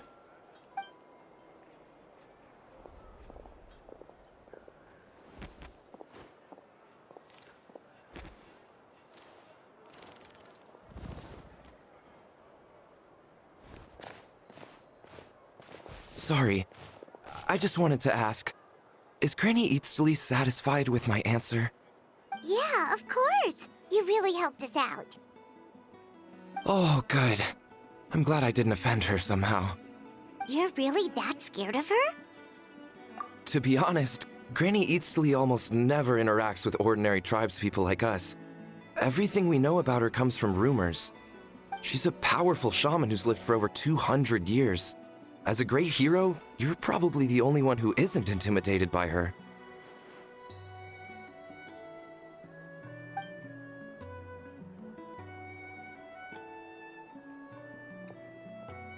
Well, thanks for today, Sweet Lolly. That's quite considerate of you. All right, let's grab a few drinks. Just like last time. Wait, didn't you say you had important plans tonight? What did you think I meant? Does that mean you've gone drinking every night for the past 200 years? Now Paimon's worried about your health. No, I've had enough socializing for one day. I know somewhere quiet. We can just buy some drinks and head over.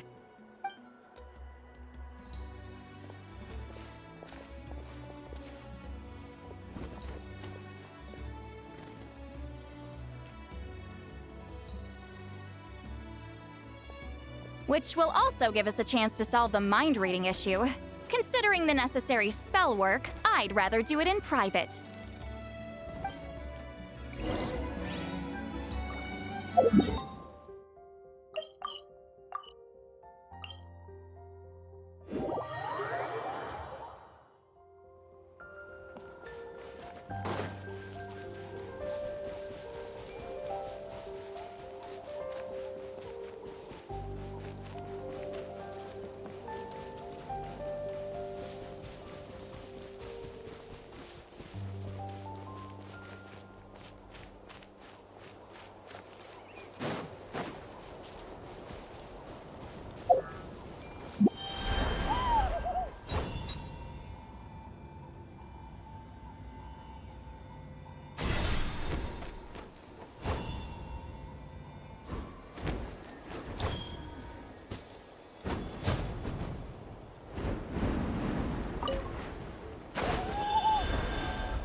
Is this the place? No, further up. Further up?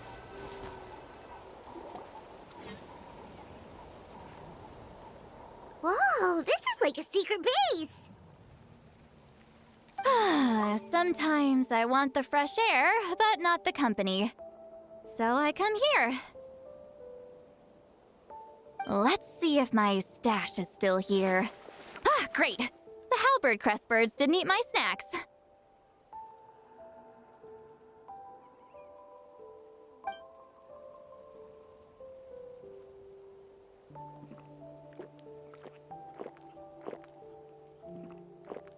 Now for the mind reading issue. Give me your hand. It might take a little longer, actually. I just need to share my senses, make a clean break.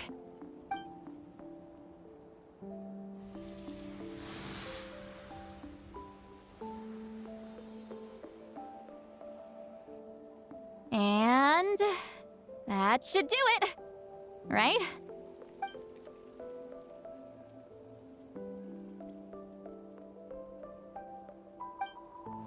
You're not wrong. Hold on. Why do I still hear you in my head? Oh, did I not separate our senses completely? Maybe using my palm isn't enough? Close your eyes.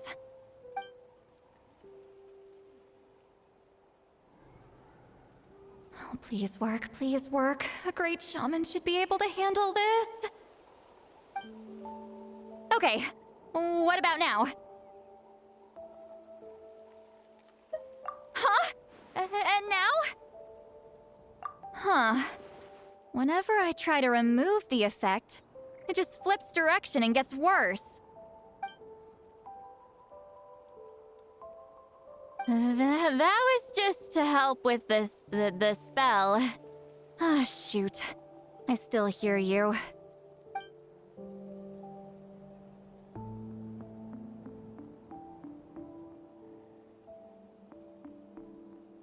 For a human soul, to lose the boundaries of the mind is to drown in the sea of consciousness without a concept of self. Wait, that sounds bad.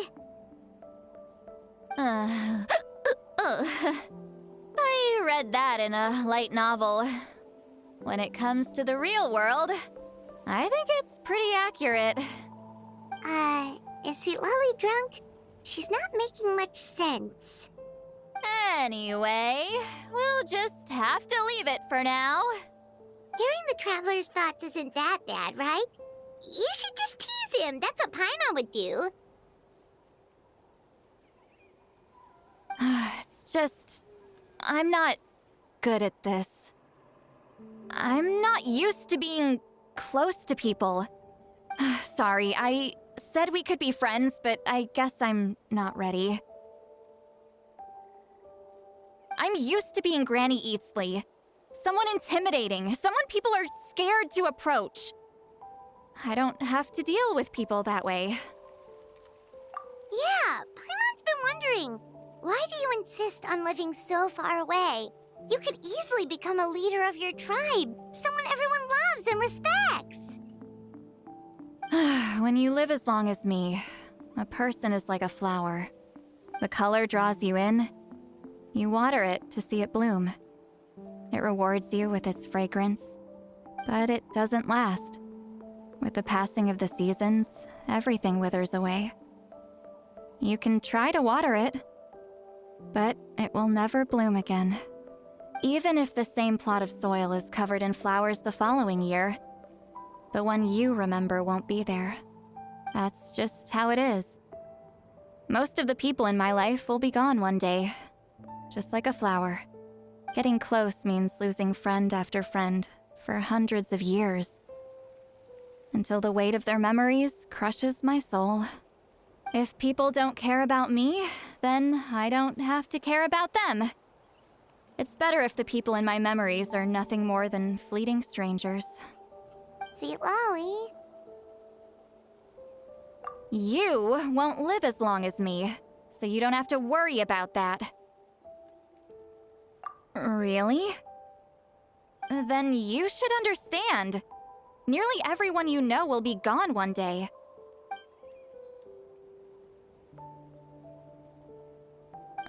Traveler?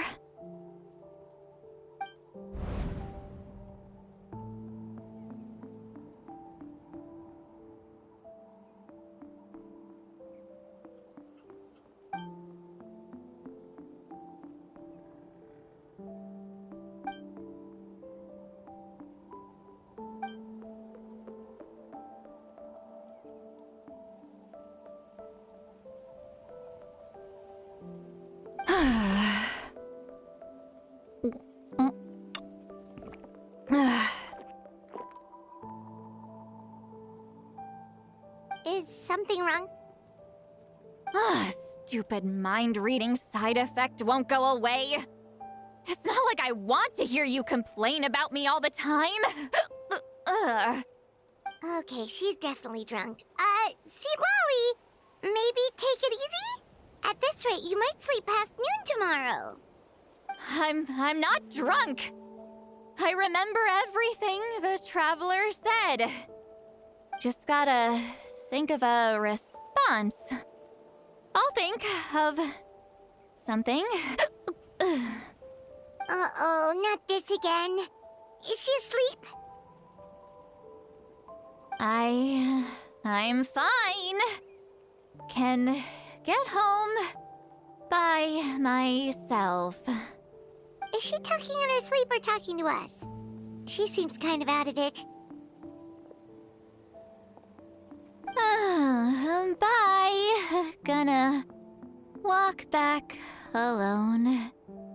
Need some time to think. All right.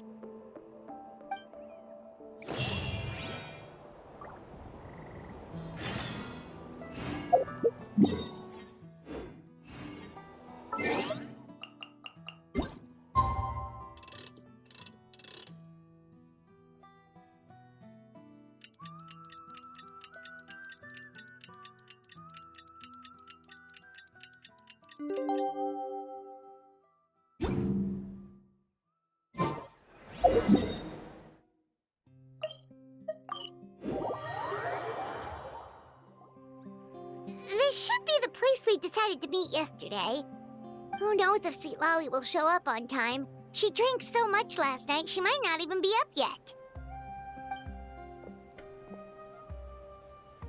Ahem.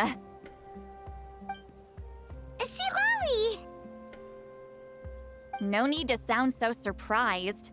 Drinking is just a way to pass the time. I mastered the art of moderation long ago. Last night doesn't count. It was a minor slip-up, that's all. Anyway, I gave everything a lot of thought, and I think you're right about something. The Battle of Seven Colors holds the key to a lot of the answers I've been searching for. So that's why you're here so early. Traveler, great shaman. Sorry to keep you waiting. Shall we head out?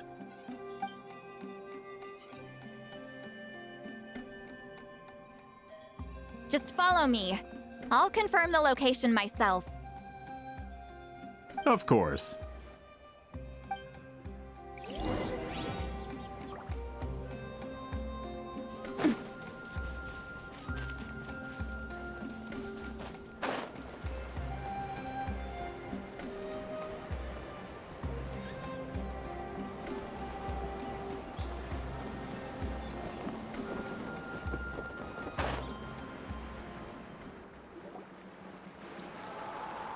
This should be it.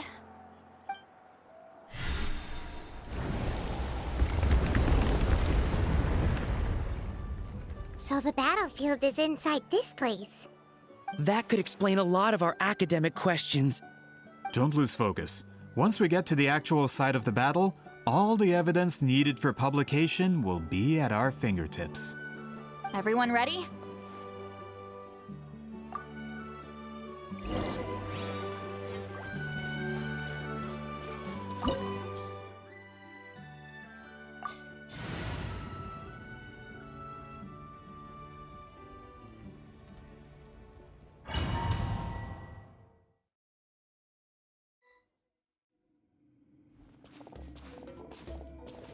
So the Abyss invaded through a cave like this? When the Abyss first began to corrode the ley lines, they took every opening they could get. All the items here should be useful for our research. You're not to touch a single one without my nod of approval. I don't support invasive excavation techniques either. Ah, of course. I'll defer to the experts on this matter. Well, shall we continue?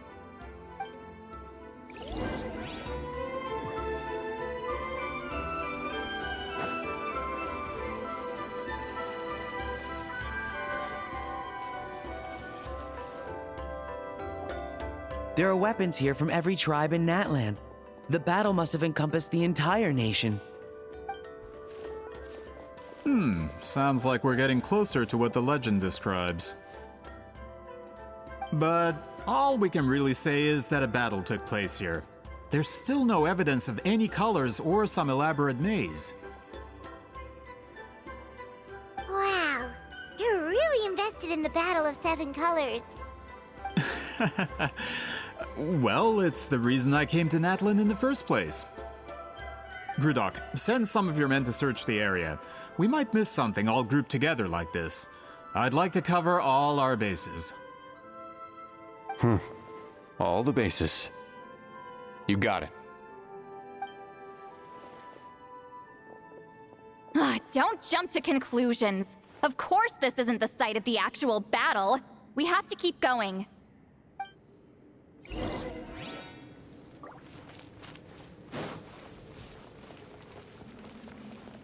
This wall is in our way! I might have an idea. Traveler, try removing that sphere.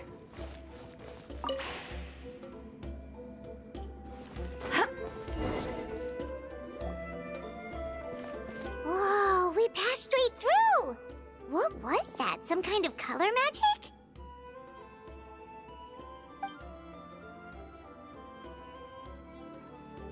It's very close to the technique Wheatsealing might have used.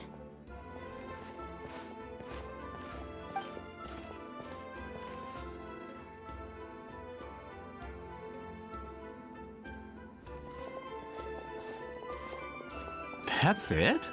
Doesn't quite compare to the scale described in the legend. Still, what a terrific archaeological find! Enough chit-chat. We should keep going. The deeper we go, the more we'll find.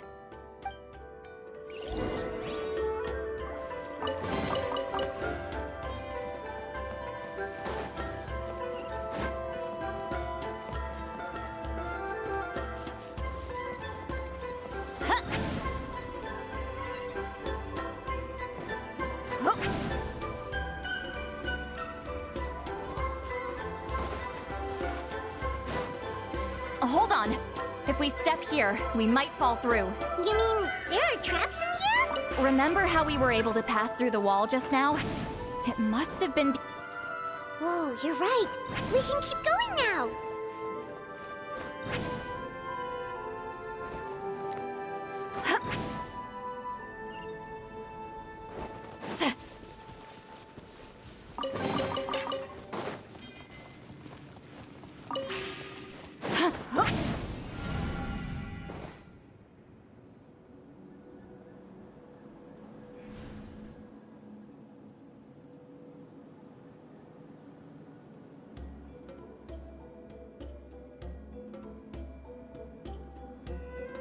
Wait, what was that?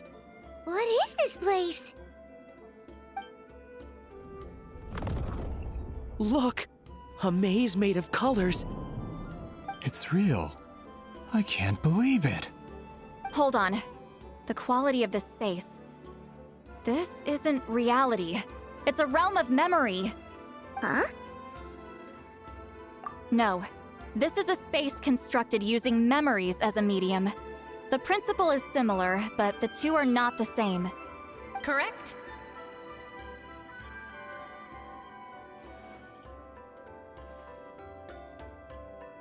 Wheat ceiling? What? No. It's just a trace of her consciousness left behind after creating this space. Friends, this is my question to you. What is our strongest weapon against the Abyss? In my opinion, it's memory. After all, is it not after losing the capacity for memory, love, and compassion that our enemies fell to the Abyss? That is why, with our memories, we possess a power the Abyss cannot hope to match. I have discovered the perfect medium for us to wield that weapon. You know it as color. The more cherished the memory, the more vivid its color. As memories disappear, their color fades first. That is why color is the best vehicle to wield the power of memory.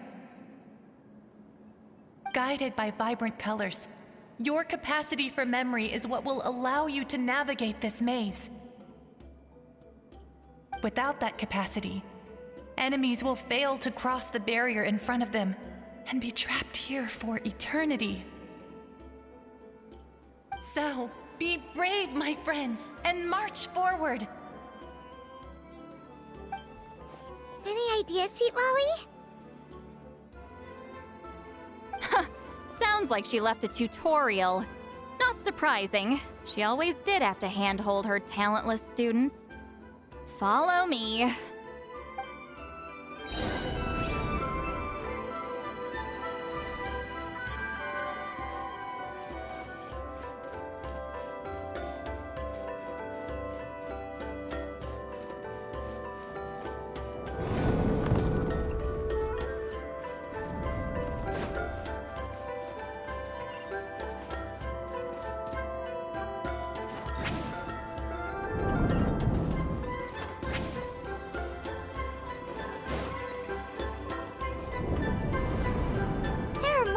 Here too?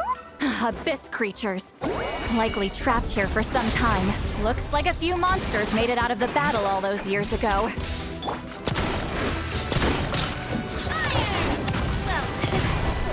Shine down!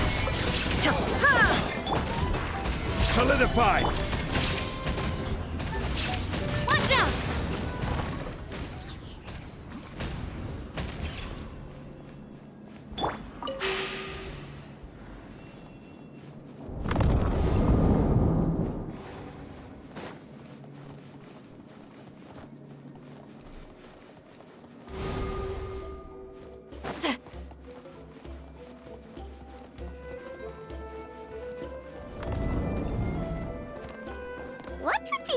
changing blocks. You and see Lolly fell through all of a sudden. You scared Paimon half to death. Must be one of the mechanics of the maze.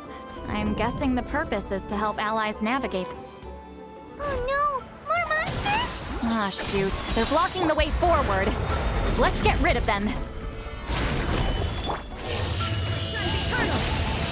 There is no escape! Hey there! Watch out!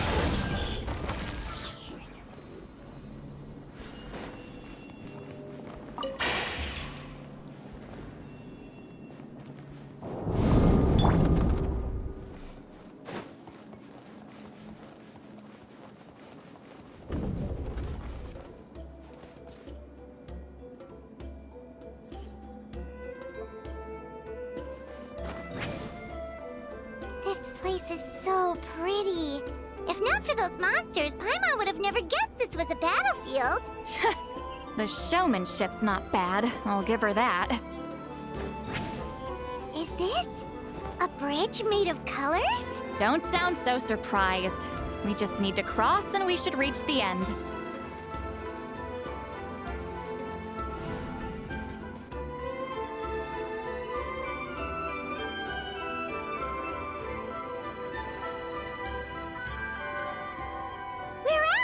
Looks like we made it through the maze.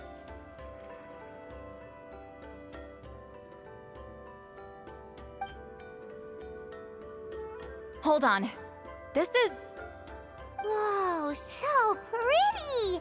The thing inside the sphere looks exactly like the maze. It's like a miniature blueprint made from a special dye. That color. The dye was modified using a secret technique to harness the power of memories and create mazes like the one we just witnessed. Without that power, it's just a normal dye. But the color it produces is still quite rare. I would say this is the most direct evidence that the Battle of Seven Colors actually took place. The expert has spoken!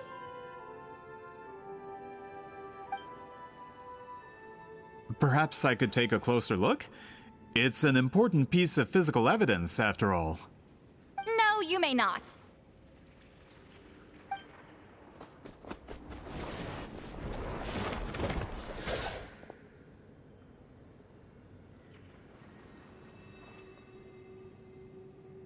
What are you doing? Ah, you noticed my signal. Not bad, Traveler. We make a good team. Huh. So, you've been watching me. A self-proclaimed book merchant who's never heard of Shogun Almighty reborn as Raiden with unlimited power? Please, that work was a commercial success across Teyvat. I knew you were fishy, but I didn't expect you to pull something like this. Monsieur Montluçon, we just need a few pictures for our research, not the artifact itself. What if it gets damaged or destroyed? Shut it! I couldn't care less about preserving this piece of trash. I would destroy it right now if I could. But then there would be no evidence to prove the battle took place. What if that was my goal all along? What? Huh. Pretending to be a book merchant, pretending to promote the history of Natlan and its heroes, was the only way to get information out of the people in this tribe. But make no mistake, I'm no lowly merchant. I am the future owner of the largest printing company in all of Teyvat. But the dye in that sphere ruined all my plans before they could even get off the ground. We've received a report that your advertisement in the paper makes false claims. Fontaine Law demands it be taken down immediately. False claims? The dye I advertised is an unprecedented innovation. It produces colors of unmatched radiance. Unfortunately, its qualities are neither unprecedented nor unmatched. According to the lady who made the report, she saw a woven scroll in Natlan made with a similar dye. Even more miraculous, that substance dates back hundreds of years.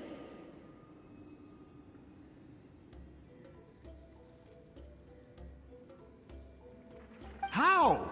Creating this dye is the culmination of my entire life's work. You're telling me I'm hundreds of years too late? Calm down, sir. Sorry, it's just... I know this product will be a hit. The economic boost to Fontaine will be huge. We just need to advertise it as written. Fontaine's publishing industry is one of the best in the world. All we need to do is publish something in the paper, and all of Teyvat will think it was our invention first. We don't need to worry about more reports. Fontaine is far more advanced than Natlin. No one will believe such an innovative product could come from a place like that. That goes against all of Fontaine's advertisement regulations. We can't do that. What if I give you a portion of the profits?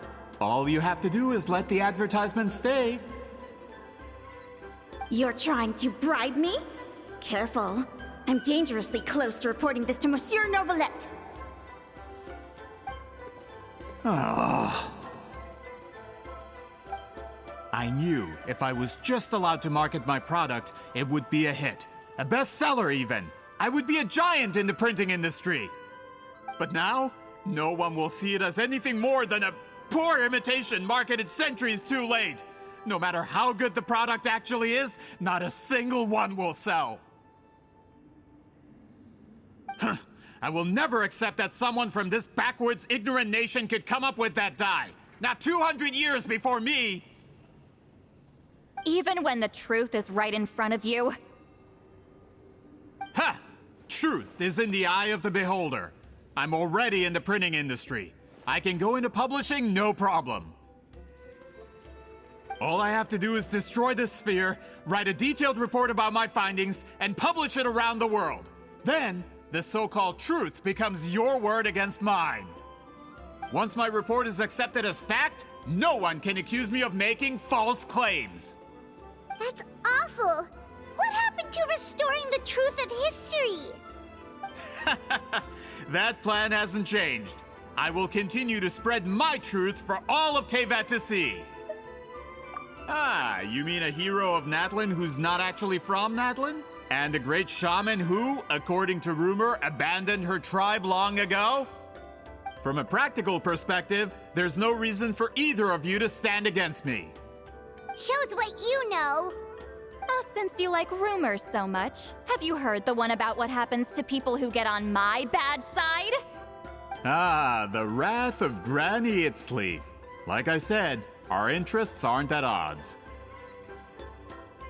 I knew from the beginning that you would accept my invitation, considering Huitzilin was your rival. You've lived longer than her, you're far stronger than her, and yet, she has always been more revered than you. Now, that can change. With the backing of the printing industry, I can take any book and send it to all four corners of Teyvat. This part of Natlin's history will be mine to tell. And in my version, I can erase the Battle of 7 Colors. You can be the one to have all the glory. That's not real history. That's a no, then? Your history means nothing to me. But it's not allowed to stand in the way of my Mora. Done running your mouth? Good. Before handing you over to the tribe, I think I'll have my way with you first. If this comes to a fight, per my contract, you're gonna have to go through me.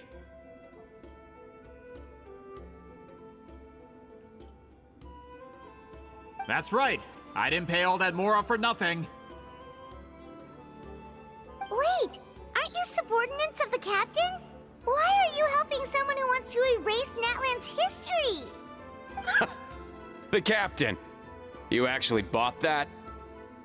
United in the pursuit of Mora, we travel the land to collect debts.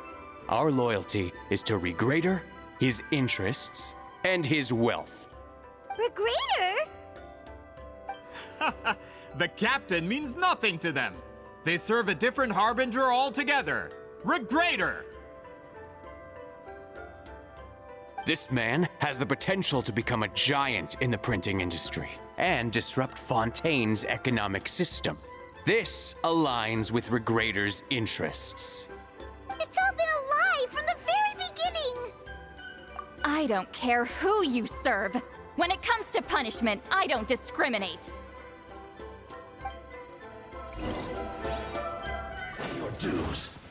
Laline, eat Papa! Get fulfill our pact! Galler, I will have order. Clouds high, the birds call into the wind. Fire! Well, with rocks. Umbrella warfare, I guess.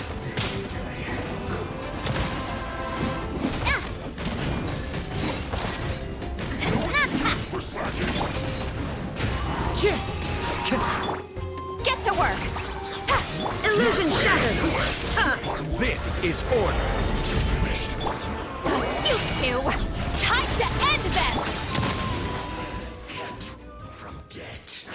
That's what you get for messing with the hero of Natlan and Granny Eatsley. They could give Regrader a run for his Mora. When did this person get so strong? Looks like the men following the captain failed to update us on the latest intelligence. Not good. This is becoming more trouble than it's worth. You're on your own! Hey, what about our contract? Your boss signed it himself! Our boss never signs a contract without loopholes. Even a veteran businessman like yourself fell into his trap. That's what makes him the best! Go home and read the fine print. All I did was trigger the exculpatory clause. You! The other stipulations have been fulfilled. I set up explosives around the cave, strong enough to destroy this place, as instructed. Oh, and for security purposes, all explosives have been rigged to blow at a specific time. Shouldn't be too long now.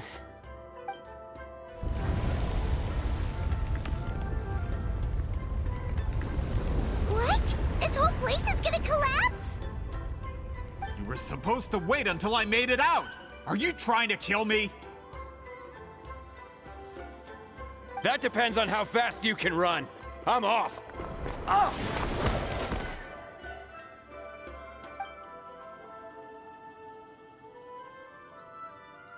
You think you can just waltz out of here? Traveler, stop them, and then we'll make a break for it. If I'm caught, I implicate my boss. Time for the backup plan. Wait, don't!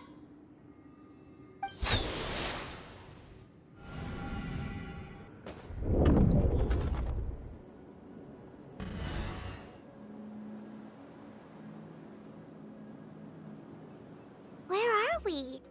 Back in the maze? Our surroundings look different, though. What did that... Good point. She'll know how to get out of here. Let's hurry. If we don't make it out before the cave collapses, we might never be able to leave. Let's see. Seat Lolly! Oh, looks like it's not gonna be that easy. What should we do?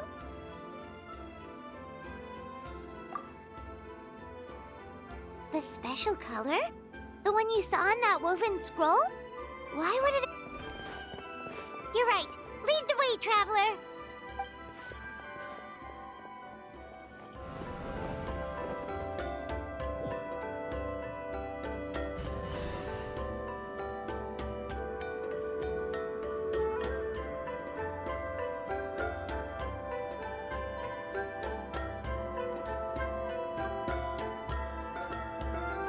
He triggered it just like that?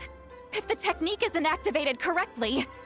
Instead of a realm of memory, the subjects in question will be trapped in a temporary space like this. If you cannot escape in time, it's mutually assured destruction. But I can't fault someone for using it as a last resort. I knew it! Someone of your skill wouldn't leave behind memory fragments just to parrot instructions. You must have the capacity for conscious thought. I appreciate the compliment. It's been a long time, my friend. This is no time for a reunion. The cave outside is about to collapse. I know time flows differently in this place, but that still doesn't leave us much time. Can you help me get out? You misunderstand, Seat Lolly. I'm nothing more than a fragment of memory. there's not much I can do. What do you mean? This space can be manipulated, right? The exit of your maze. I remember its structure. If I create an exit here, I can leave. You just need to tell me how to manipulate this space. The maze you saw earlier was constructed using the memories of many warriors of Natlan. When people leave deep impressions on each other, their memories form connections. These connections are particularly strong between comrades in arms. That is how I created my maze. The connections between the memories were my needle and thread, and the special color was my fabric. But if that color is crudely combined with an isolated memory, one without connections, you get a place like this. This space is a combination of my color and your memories. There is no way to alter or construct anything within it, because there are no connections at your disposal. Over 200 years, and not a single lasting connection. This is my punishment, huh? Well, at the very least, you have a connection to me. Otherwise, I wouldn't be able to appear in this space. That's only because you never gave me a moment's peace. Still, it's a shame you're not around. You said it yourself. A memory fragment can't be used to create the connections I need. Sweet Lolly. But now that I have the chance to talk to you again, I need you to give me an answer. Your special technique. You didn't pass it on to your students. You passed it on to the rival you could never beat. Me. What I want to know is, why? So you figured it out. After what I saw in the maze and everything you just told me, I'm certain the technique at the center of all this is the same one you taught me all those years ago. But you never brought up the fact that you used it to win a battle. From your description, it might as well have been a simple color trick. I'm getting the feeling you always meant for me to come here. But if this is a foreshadowed event, I'm not happy with the narrative setup. Sweet Lolly, ever since you learned that technique, you've been able to see a special color, haven't you? You mean... That color is the core of the technique. But it isn't my invention. It's something I discovered in the work of our ancestors. More specifically, you could call it the color of memories. In truth, passing on the technique is a process of using that color to tint another person's memories. Yes, the technique has the power to decide victory. But in my opinion, the capacity to add color to someone's memories is where the true value lies. You are fated to live a far longer life than me, Sitlali. I couldn't bear the thought of all those years existing as a blank canvas in your memory. So I wanted to leave a little color behind. Your color, you mean? One day, you too will want to leave behind your color in someone else's memory. When that day comes, you will understand my decision. I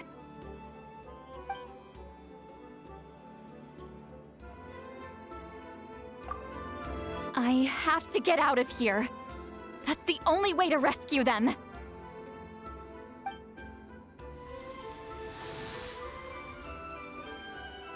Sitlali, what are you? I understand the true principle of this technique now. If I can't construct an exit, then I will separate this color from my memories by force. But you could lose a portion of your memories that way. I know, but my memory is just a blank canvas I've neglected for 200 years. My friends are worth the risk. Traveler? When you entered the realm of memory I constructed, I used your memories to learn about your recent experiences. I have a feeling you're the one who will be saved this time. After 200 years, someone has appeared by your side, the kind of person I could have never anticipated.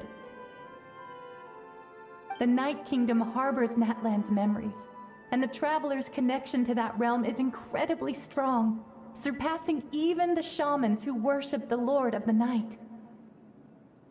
This means that, even without your tutelage, he can see the color of memories. What did you say? Although he doesn't know how to wield it, he unknowingly left behind a trace of color in your memories. That was enough to guide him to this space. You now have a connection at your disposal.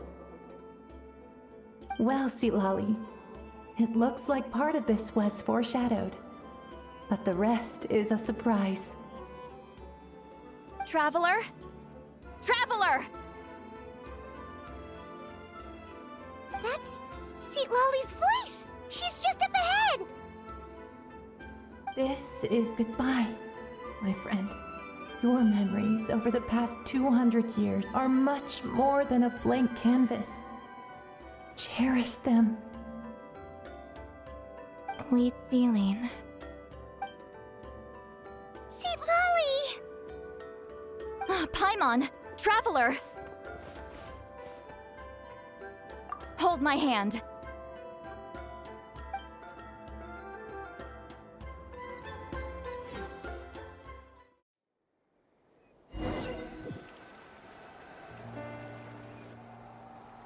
Did we teleport out?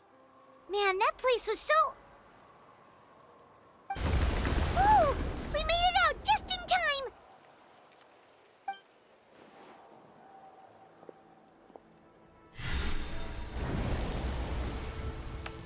Wonder what happened to the Fatui guy and the others. He was most likely trapped inside that space, just like us. The external structures supporting that space would have collapsed with the ruin. Unless he managed to escape, he would have been crushed. He still preferred that to being caught, huh? They were standing a bit further away, right? They probably weren't pulled into the space. Maybe they already made a run for it. Hello. It's one of Malu Son's employees! Quick, restrain him! Oh, I can explain. I had no idea Malu-san was such a terrible person. I couldn't stop him from running, so I stayed behind and tried to find people to help rescue you. I'm so glad you managed to get out of there. Either way, the guards will take you back to the tribe. You'll be their problem. I understand. Anyway, I'm not here to harp on you.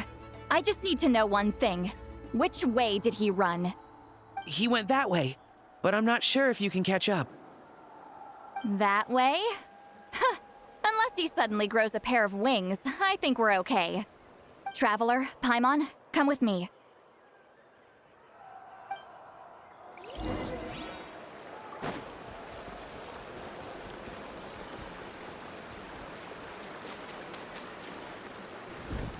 Hey, it's Elder Tlapo and a group of Victomisaurs! They caught Malu-san! Something felt off about him yesterday, so I set a few things in motion. Looks like it's time for that foreshadowing to pay off. My bank balance! No! No! What's wrong with him? That's one of the tricks Claw uses to scare people. He makes people hallucinate the thing that scares them most. It's particularly effective on weak-minded people like him. Serves him right! I know, it was a lot to ask, making you come all the way out here during the day. Was that a declaration? Elder Tlapo didn't appoint us to a whole other task, did he? Forget about him for now. The Ectomisaurs will make sure Montluçon doesn't escape before the guards arrive. In the meantime, we have unfinished business, remember? Right, the special scroll. But the die is buried underneath a bunch of rubble now. Don't worry, Huitzilin's technique hasn't been lost at all. Come with me, I'll explain everything at my house. Oh, and Traveler? Everything you said about memory, I finally figured out my answer. I knew you'd want to tag along. Let's go.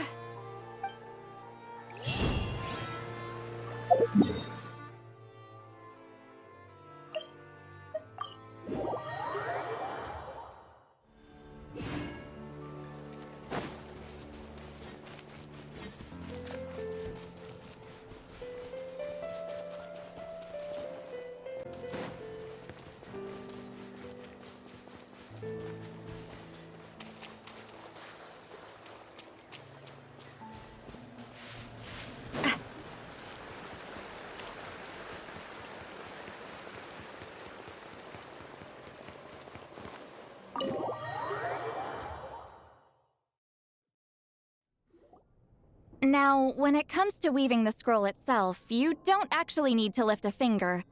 But if we're going to pass on Huitzilin's technique, your participation is critical. What are you saying, Sweet Lolly? Follow me.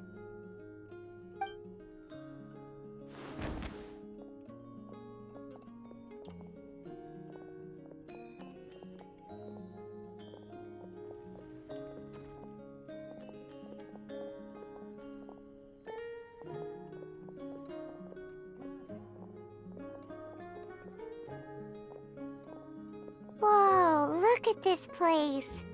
Do you weave scrolls too? Scrolls. Scrolls? I thought you were going to show me your masterpiece. That I am, old friend. The technique I'm about to show you directly relates to woven scrolls. Fine. What is it? Something that can turn the tide of war or prevent a great disaster?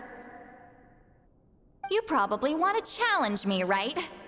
I know you don't have the strength for a real fight, so I'll let you beat me with words. Old friend, my life is nearing its end. I'm afraid I don't have time for another match. Hey. Don't worry. I trust in the belief of our tribe that death is not the end, but the beginning of a new existence in the Night Kingdom, where everything is made of memories. So, do you know why our ancestors insisted on using colorful, woven scrolls to record our history? Because history is the memory of a people. We give our scrolls an orange hue, so the dead can still feel the warmth of the setting sun. We decorate them with kernels of grain fruit, so the dead can still enjoy the abundance of our harvests. I know that, but something this important? Why entrust it to me and not one of your students? As your friend, I admit, I'm being a bit selfish. I don't have long, Sitali. Oh, I'm not sure I can truly explain my decision. But I know you will understand one day. For now, will you accept my final request? Just this once. I understand now, Wheatsealing. Just like you said I would. Claw, help me move this outside. I'm going to color it.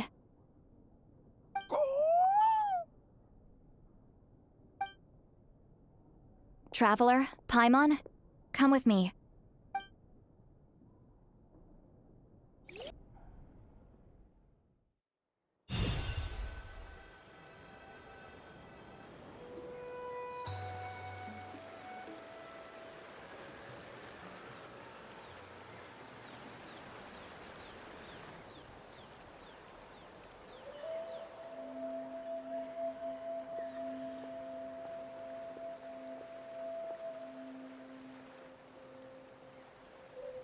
We are like birds, soaring through the horizons of time. I linger between brushes of memory, seeking the color of my final journey.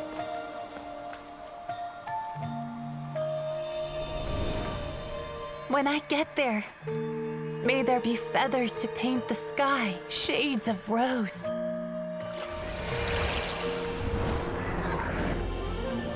And fields of green to beckon adventurous souls.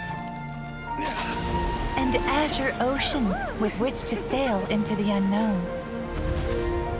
And volcanoes too, where, despite the danger, hidden treasure waits to be found.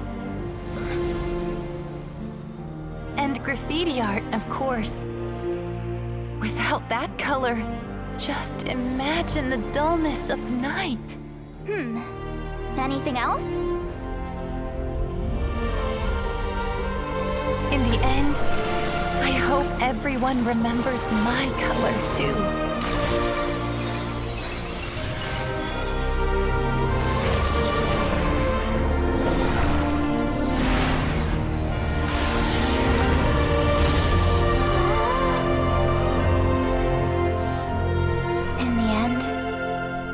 I hope everyone remembers your color too. All in all, it was just a technique for coloring a scroll. The task I'm entrusting to you is much more than that. Farewell, my friend.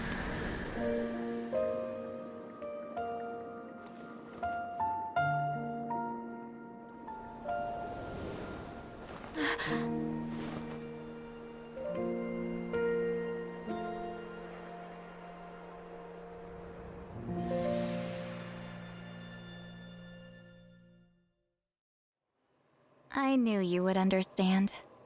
This is the special scroll. How did you know how to weave it, Seat Lolly? Hold on. You've lived for more than 200 years.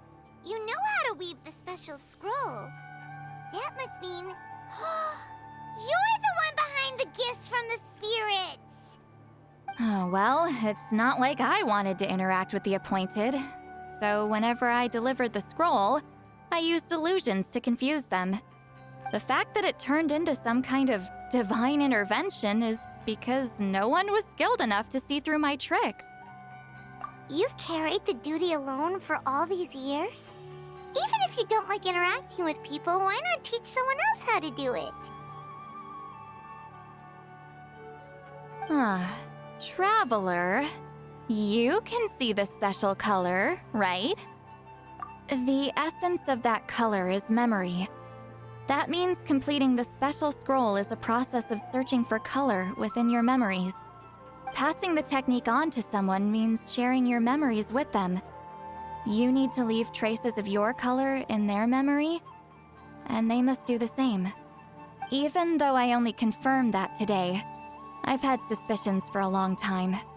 And, well, ever since Wheatsealing died, I haven't wanted to form that kind of connection with people. Oh, yeah. It was her final wish, so I kind of resigned myself to taking on the burden forever. After all, I have all the time in the world.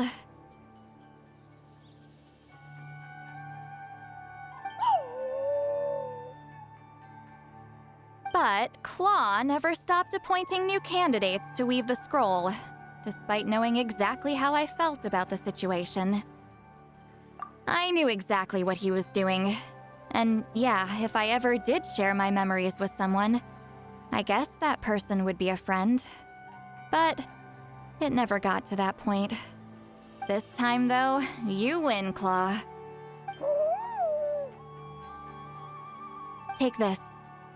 I guess it's my response to what you told me the other night. What is it? If I had to choose my color, it would be the color of this handkerchief. Countless people exist in my memories, and I know one day that will be my fate, too. A memory living on in someone else's head. Since you have a long lifespan, you're the perfect candidate to bear this memory. And carry... just keep it safe. And you better not forget my color when I'm gone. Whoa. It's a little early to talk about death, don't you think? It's only been a few seconds since we made the friendship official. Isn't that what friends are for? Okay, this is a serious commitment. Well, Seat Lolly, if the Traveler's going to leave their color in your mind too, it'll probably be gold, right? Actually, their mark is already there. Remember the mind reading effect I couldn't fix? Well, I finally got to the bottom of it. Sharing senses allows communication to occur between the consciousness of different people. Naturally, memories are also involved in that process. Although I didn't know it at the time, we both have the ability to see the color of memory, which means that when I shared my senses with you, a connection was created between our memories. And that connection is what caused my original spell to go haywire. So, you can hear the Traveler's thoughts because you left traces of color in each other's memories? And that's why the Traveler could hear your thoughts too, because it works both ways, right? Quick thinking, but only those trained in the mystic arts can maintain that level of connection. That's why I can still hear the Traveler's thoughts, but not the other way around. There's no need to worry, though. Now that I've figured out how it works, I'll get rid of it in no time. Oh. I lied. Hearing each other's thoughts actually depends on the strength of the connection between our memories. So, after everything we just went through, I bet you can hear me again. I knew it. Since the connection between our memories is already there, the only way to get rid of the effect is for one of us to forget about the other. Just messing with you. I'm a legendary shaman of my tribe. Now that I know the cause, of course I can figure out how to fix it. It'll probably take some time, though, so bear with me for now. Besides, I'm an open book. It's not like you're gonna hear anything embarrassing. Oh, unless I've had a few drinks. A shame? I mean, if you ever miss this whole telepathy mess, I could always share my senses with you again. No promises, though. Some thoughts are better kept to yourself. Huh?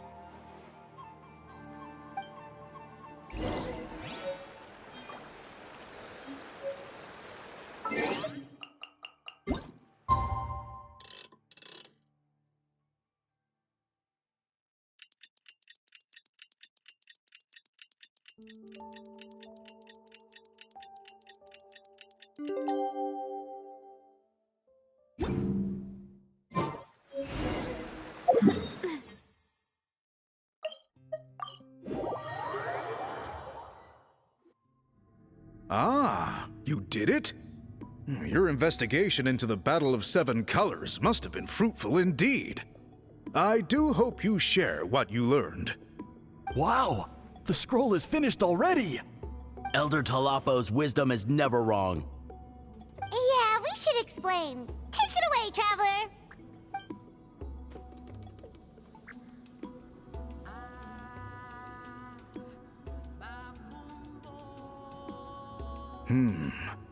I see. You don't look surprised at all. It makes perfect sense. History is the memory of a people. If we want to depict it, a die derived from people's memories is, of course, the best choice. Now, it's just a matter of preserving this secret technique.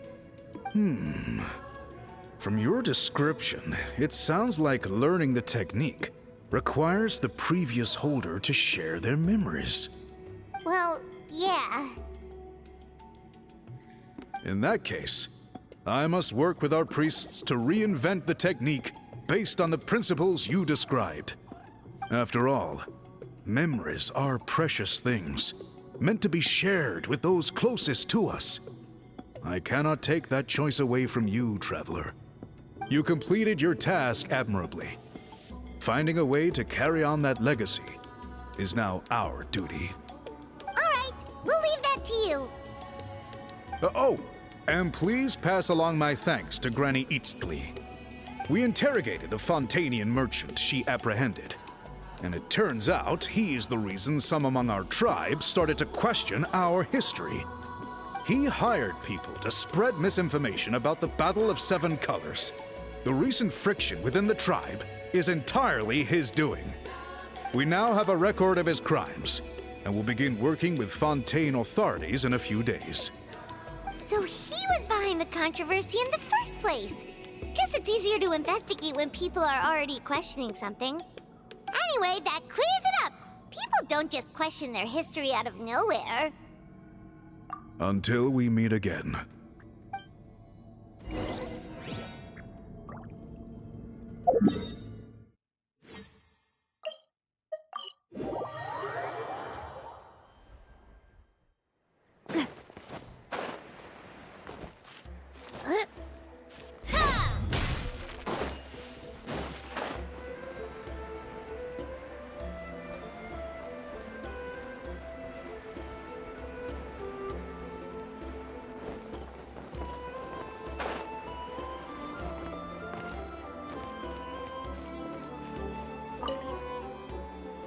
You told him everything, right? Yep, we left out the part about your contribution, but it kinda seemed like Chief Biram saw through us. You could have just said it was a gift from the spirits. I guess he is different from the previous chiefs. But if he figures out it was me all these years, I'm in for a world of trouble.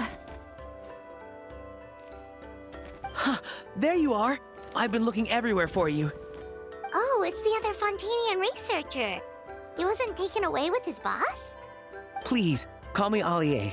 After questioning, the tribe absolved me of any serious wrongdoing, so here I am.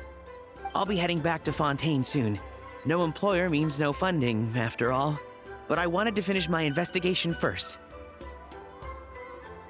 I'd like to ask some questions about Huitziline. I want people outside of Natland to hear her story, but my understanding still has some holes. Questions? Huh! Why should I let an Outlander tell our stories? Don't misunderstand. I have no intention of twisting your history or using it to make a profit. It's just honest curiosity, I assure you. I believe amazing stories deserve to be shared with the world. Culture thrives through dialogue and exchange.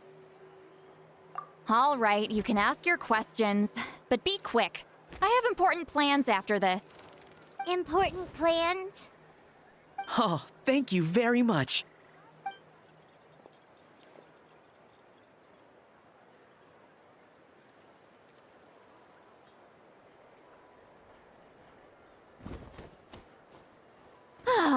Another day, another drained social battery. Hold on. You owe me a pair of books. Oh, that! When it comes to light novels, your memory is like a steel trap, huh? You're telling me. Yeah, it's not gonna be easy. You might need to go to Yai Publishing House in person. But I don't need them right away. Just don't forget, okay? Of course! We'll get them sent to you as soon as we can! Sent to me? Nuh-uh. I don't want a stranger knocking on my door when I'm hungover. Here, Take this. And this is? The key to my house. Don't bother knocking next time. You'll disturb my sleep.